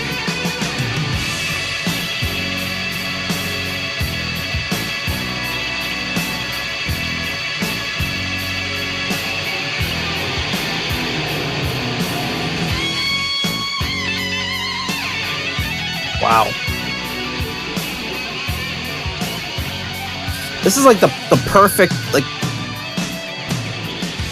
the mix is just great. It's not, it's like, that's exactly where you want somebody. So often we've heard players of this caliber that it's like, why is it so far back in the mix, or why does it not sound, it's just up in your face and really cuts through. It just sounds awesome.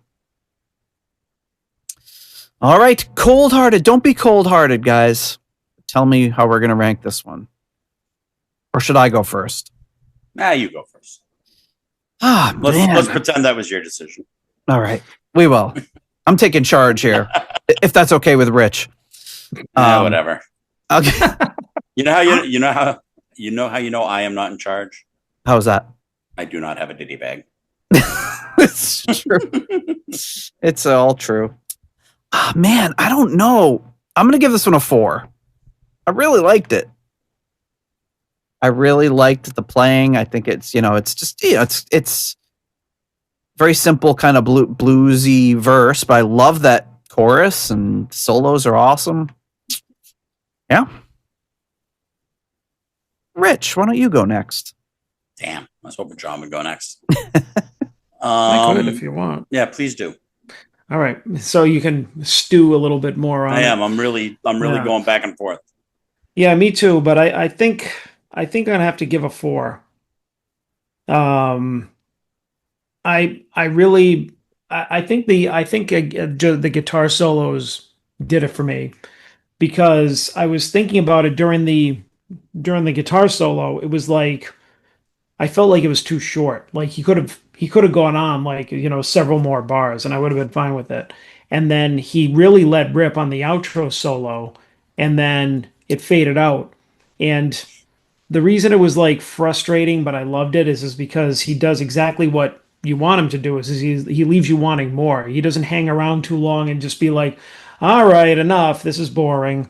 And that's the great thing about these solos. It's like some of my favorite solos are too short, and I'm like, I wanted more, And he really just like I can't decide which of his playing on this album is like my favorite because he lets rip in so many different places, and you know what I mean. It's like I can't I can't figure it out. But and I also really like this one because it's really straddling that blues rock thing really well. Like it doesn't cross the territory into lazy blues song, but it's got a lot of like we talked about those elements, which is very there were parts that were very like early White Snakey, made me think of early White Snake too, which is very blues based in the same way, not your typical like down, which we don't like. Or bum bum bum bum bum bum bum, so Yeah, this is hard work in blues. Nothing lazy about it.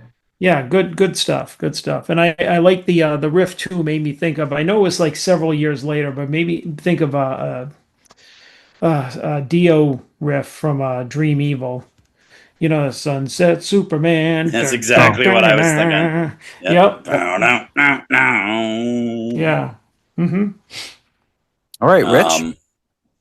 So if I had gone through this album just from memory or like listening to a quick little clip, like I would have rated a lot of these songs differently from the way I remembered them. And this is definitely one. I probably still would have skipped it even today if I hadn't just listened to it with you guys, because my gut reaction to it is when I was a kid is I thought it was a rock song. I thought it was trying to be a rock song, like a hard rock song. So that like Dio, like you were saying, like almost like that, like bow, down, bow, bow, like a rocker. And then it's like, it doesn't live up to that if that's what you think it is. But listening to it in the context of, well, then he went on and did all these blues albums. So this is really him doing what he loves, and it's blues. And looking at it as a blues song, it's good. It's like really good. So can give it a 4 because and I don't know if that made sense what I'm trying to say, but like I had it pegged as one thing that it wasn't. And so that's why it didn't live up to that. So I never really gave it a chance as anything other than that until now. I tried it and I liked it. And on a more important note, Billy Squier is from Massachusetts, Wellesley, as a matter of fact. Oh, he was a rich kid. Yeah, right. Well, at least he wasn't from Newton. No, it does make sense was from because Newton.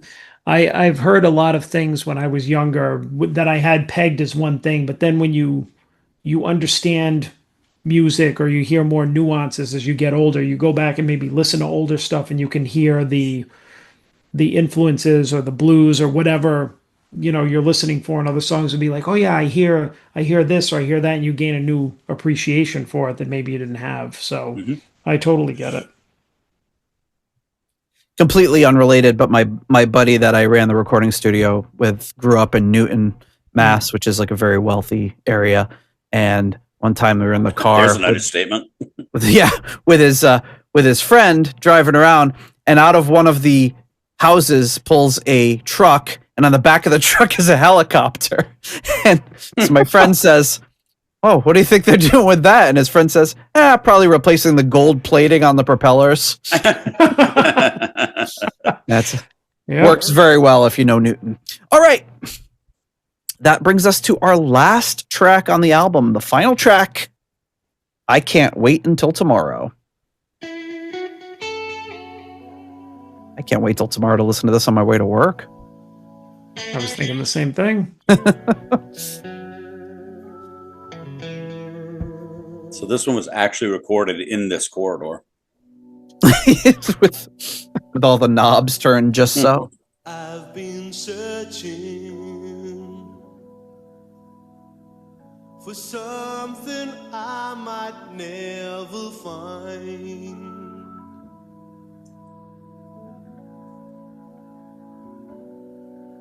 I've been looking for something I have left behind. Of that organ. Yeah. I've been searching every day in the rising sun. I've been trying to find my way till the day is done. I've been searching.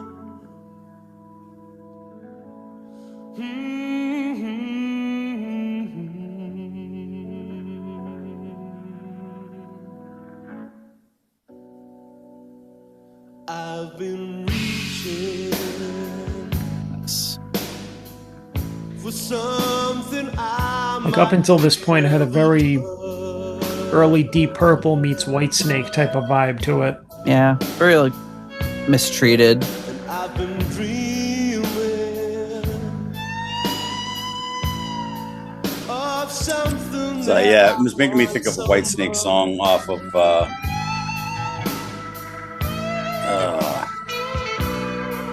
Ready and Willing.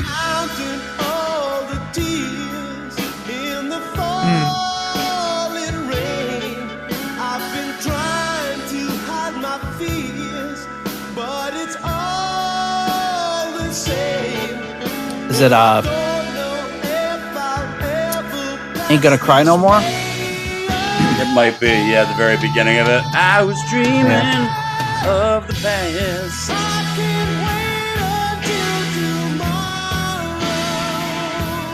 Yeah, that is it. Yeah.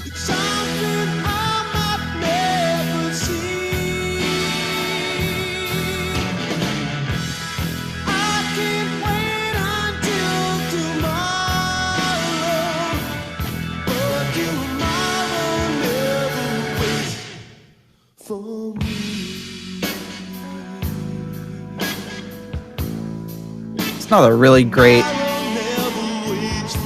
vibe to the song, and again, it really comes down to that the dynamics in the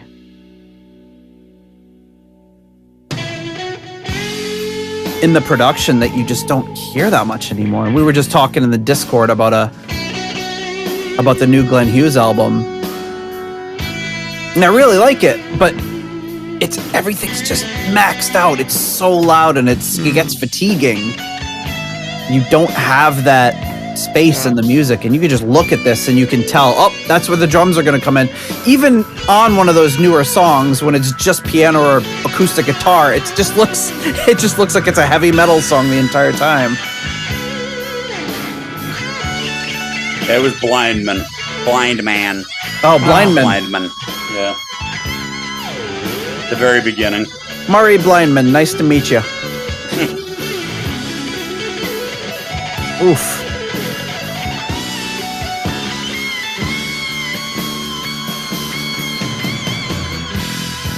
And those bends he does are just incredible. Yes.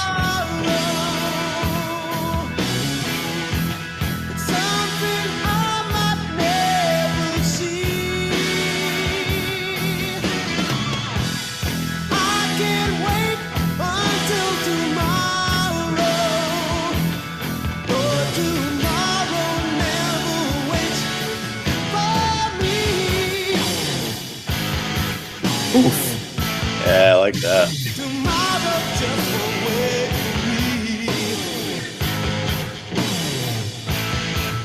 Yeah, setting up for a big ending.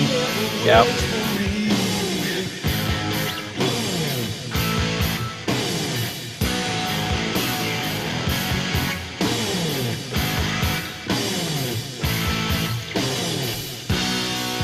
I've been searching for something I might never find. And I've been looking for something I have left behind.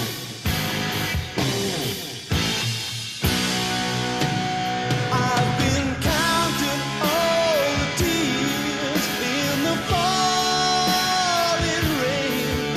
I've been hiding all my fears, but it's all the same. And I don't know if I'll ever catch this way again. I can't wait until tomorrow. Oh, this song's longer than I thought. Yeah. Yeah, they But it could have doesn't- cut the. They shouldn't have gone back to this part. Yeah, I Yeah, was but going to say, I thought that they were building up to something and then they just kind of Exactly. went That back. they should have gone right to like a screaming guitar solo and out. Because I was just thinking, oh wow, this song's it doesn't feel that long, and then I looked out, oh, it's 6 minutes. We're 6 minutes in. Yeah. Yeah, neither can we. Just shorten this up a little bit there, Gary. Yeah, no, it was. I think if they had stopped at that build and gone to a guitar solo and out, Yeah. it would have been a much better song. That's what I thought was coming. Yeah, and I generally don't love the predictable, but in this case, yeah. See, if they had gone to this out of that, dun, Yeah, yeah. dun. Yeah.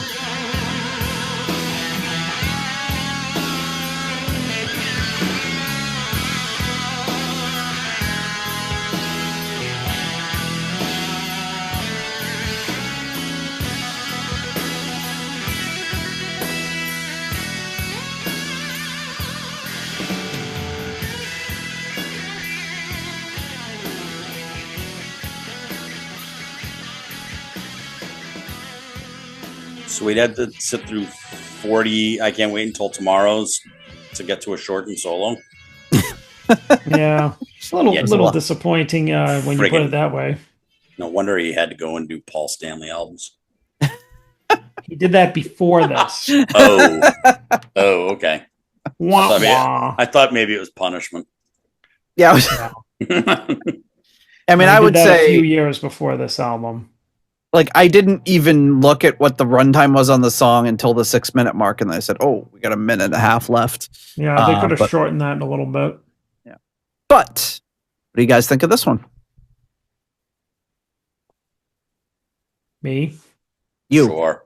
Yeah, me. I know you want me to go first. I do. So I was battling it out, but I'm gonna have to give it a 3.5. I thought it was a really great song. I thought it was a great way to end the album, but I do have to deduct some points for it not ending at that obvious build and then going back to the chorus, and then, as Rich said, just treating us to a too short solo. Like, I feel like that last minute and a half could have been the bum boom, Yeah. boom, boom, and then build up to this just really this crescendo, this like really like great, like just building, like wailing solo, just him going off, and it didn't deliver. But I do like the dynamics. I did like the song. I thought he sounded very, like, he was very in his Steve Perry mode there a little bit with his singing. Yeah, I thought that the song was really good. I just thought the arrangement could have been a little better, but still thought it was a great way to end the album. All right, Rich. Yeah, agreed. It was well on its way. So it was right on that 4 line for a while, Mm. And then it was dipping. Like I'm like, okay, it's not. If it just keys, it's not going to go anywhere here. More like it. I liked how it built from just the vocals and the keys, and then when it got into that other part, that down, Yeah, I'm like, oh, okay, now we got something here. Mm-hmm. Like it actually pumped up to a 4.5 for me. I was like, yeah, now we really got something. And then it went on a little, like it came out of that and went back to the chorus. I'm like, back to a 4. And then it just went on way too goddamn long in the short solo. So it, sadly for me, I think it's going to drop back down to a 3.5. Still a great song, still good. But if I was handier with editing, I would make my own edited version of it and do exactly what I think it should have done. It had more promise. It made me think of that climb, that down. Like I felt like it was going to do the same thing that Purple does, like in the Surprising or off Rapture of the Deep. There, the one that clearly quite absurd, where it keeps doing the build at the end, the bound, like that, like just keep building, or like the Beatles, She's So Heavy, where it just kind of builds up and builds up and builds up to the crescendo. Like I felt like that's where, and that would have been perfect. Starting it off, with just the keys and the vocals, and ending it with like that build, But he didn't do it, so you get a 3.5. Hope you're happy, Gary. I agree with everything you guys say. Still not enough to knock it down from a 4 for me. I did really like it. But yeah, I think it either that, or if it had the part where it went back to the other part, if it went to a new part or did something different. But yeah, it was kind of, I can't wait until tomorrow. It was sung a lot. It was definitely a little bit repetitive, but still a really nice album closer and just great album all around. So with that, with John, while John fumbles with the spreadsheet, I will do the next thing, which is to thank our final level, our foundation level patrons. Coming in at the £3.50 Deep Purple New York tier, we have Deep Purple New York. Oh, sorry, there we go. You got a special song for you this time. Lord Longford. At the £3 aromatic feed tier, we have Simon Ford and Richard Brees. At the €3.50 tier, we have Weston Supermare Pilgrim. At the 293 pence tier, we have Blackmore Tights. At the $3.33 halfway to evil tier, we have Stephen Sharp. At the $3 Nobody's Perfect tier, we have Peter Gardot. Ian DeRosier.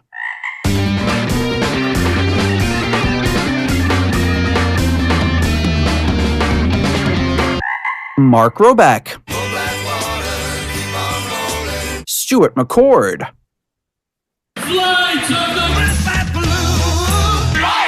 Ivan Fieldboo.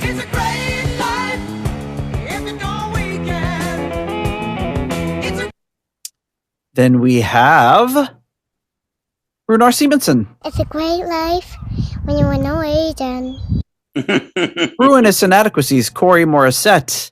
Then we have the one and only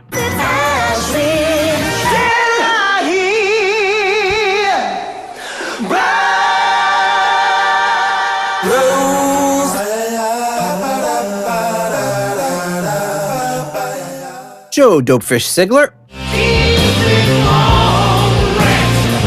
Adam Cork, Tim Wood, Steve Down to Earth Kohler. Make your love. Michael, Matt R, and Lisa's Christ Superstar. At the 10 Cold Hard Danish Kroner tier, we have Karsten Lau. Cold Hard Danish Kroner. And at the $1 made up name tier, the Beyond, I don't know. What should we do this time? We have the, Corridors of Leaking. Corridors of Leaking. Leaky Mausoleum, Stephen Somerville, the Concerto 1999 Fanatic, Hank the Tank, Private Eyes, Ashen Lionel, Zwapper the Electric Alchemist, Anders Engstrom, ICDC, Durple Purple, David Haddam, Graham Ponnet's Disco Pants and Haircuts. I said, Graham, our audience expects you to be a bit more dirty. Disco fancy haircuts. Yeah. I'm just going to put my guitar across his head. Eddie Lyon. Homosexual. And Sick Tone. Just about to close up the library. Thank you so much to all of you for your generous support of the Deep Purple podcast. I gotta say, Jesus Christ Superstar is my new favorite name. Yeah, it's pretty good. I really like that. It makes me smile every time I see it. It's a good one. And Peter shouldn't change his. It shouldn't be Nobody's Perfect anymore. It should be the $3 fish out of water tier. And now you know what time it is. We're just busting it down the spreadsheet, and he's fumbling with the tabs. Oops, he sorted it the wrong way. Now he can't tell what is bad. All right, John, where does Gary Moore, Corridors of Power, stack up in the overall album ranking? Well, it didn't quite dethrone Ozzy, but it did crack the top 20. Wow. 8.33. Damn. And this happened on, I think it was our last episode too. This is the second time now that I've seen there are multiple albums here that have the same exact rating. So this is 8.33 along with Come Taste the Band and Stormbringer. Goodness. A couple, like right in between, right below that by a couple of points is Burn and Green Bullfrog. So it beat Burn by 2/100 of a point. So yeah, that's blasphemy, some would say on the Deep Purple podcast, but that's pretty wild. And then our combined with Rich was 12.5, which let me see, how do we rate it? Actually, yeah, I rated it lowest, and then Rich right in the middle, and Nate the highest. All by small margins here, but I mean we all loved it. How did it rate with the guest star albums or your? All right, so that's okay. So that is let me see, pretty high up. Just below Jesus Christ Superstar. Oh, yep, there. Wow. Yeah, there you go. So that's again, and this cracks the top 10 of combo ratings.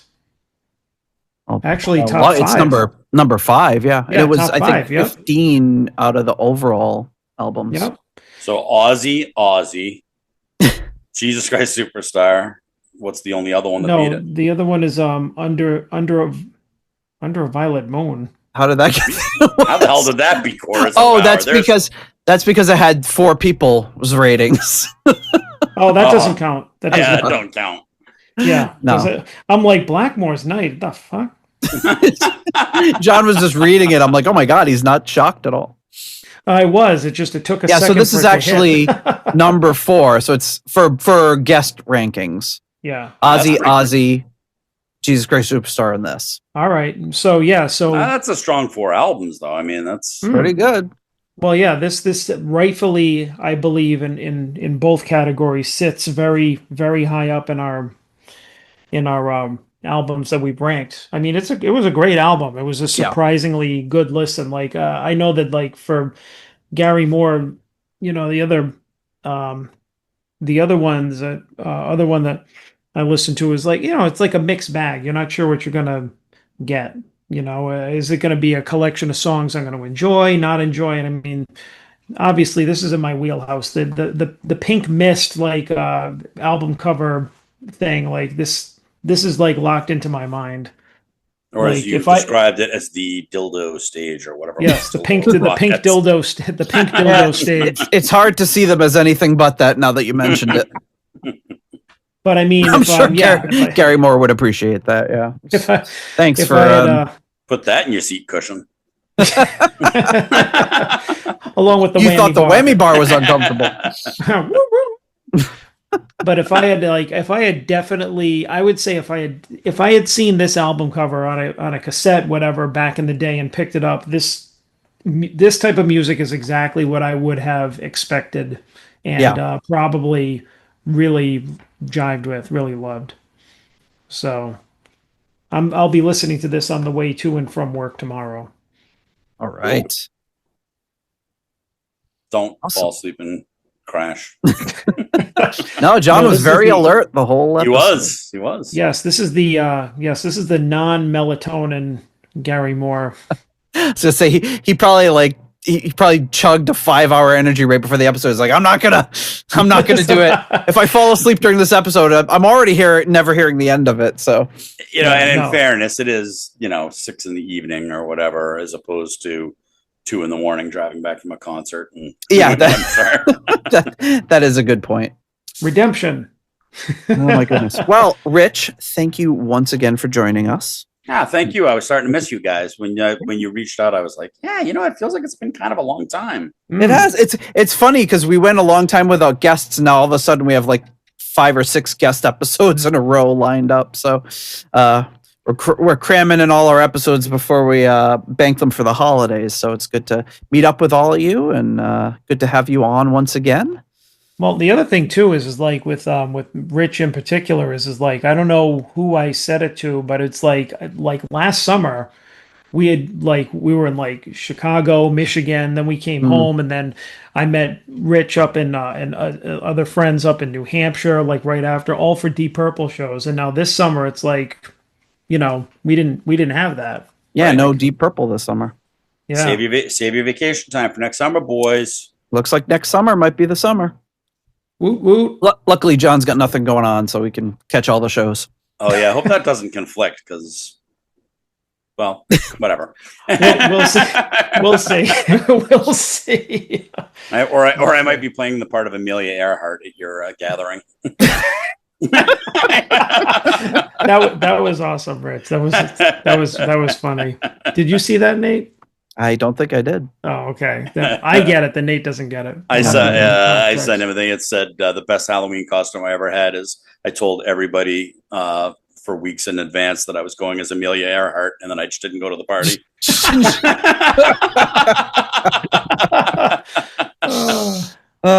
That is good.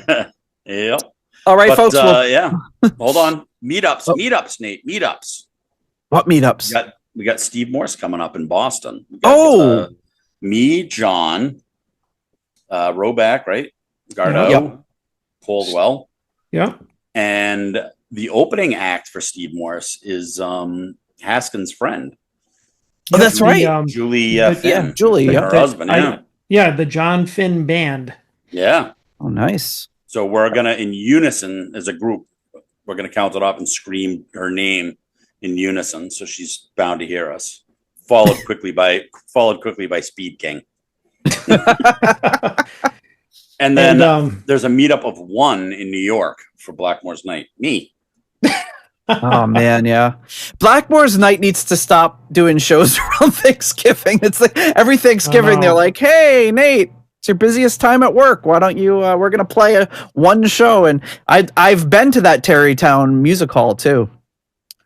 It's a nice place. Well, I'm going to Cohees or whatever it is. Oh, you're going to the other one, yeah. That's the one I'm going to. And but they do it around Thanksgiving, so Richie doesn't look silly in the pilgrim hat. People that don't know are like, "Oh, it's cool. You dressed up for the holiday. Very nice." So Nate, when this episode is coming out, what, October 13? You said? Yes. Okay, so the Steve Morse Band is at the Somerville Theater, Somerville, Mass, on the 23rd. So that'll be next week, next Thursday. It's off to shout it out on the next couple episodes, then. Okay, or the next episode. And 2 days prior to that is Lac-A Dole, which nobody chose to go to with me. So I'll be there all by myself if anybody wants to hang out. I think they're going to regret it. I know they're going to regret it, actually. Oh, yeah. He's amazing. Well, we'll have to shout those out in the next episode. But yes, thank you once again. Thank you, everybody, for listening. And we will catch you next week. See ya. Bye. If you like the Deep Purple podcast and would like to support the show, please consider joining our Patreon or donating on PayPal. Patrons get full access to the podcast, Discord server, ratings, spreadsheets, and live stream invites. You can also leave us a 5-star review on Apple Podcasts to help new people discover the show. You can follow the show on Blue Sky, Facebook, Instagram, or Threads. You can also check out the website at deeppurplepodcast.com for show notes and more. Contact us via email at John or Nate at deeppurplepodcast.com. Thanks for listening.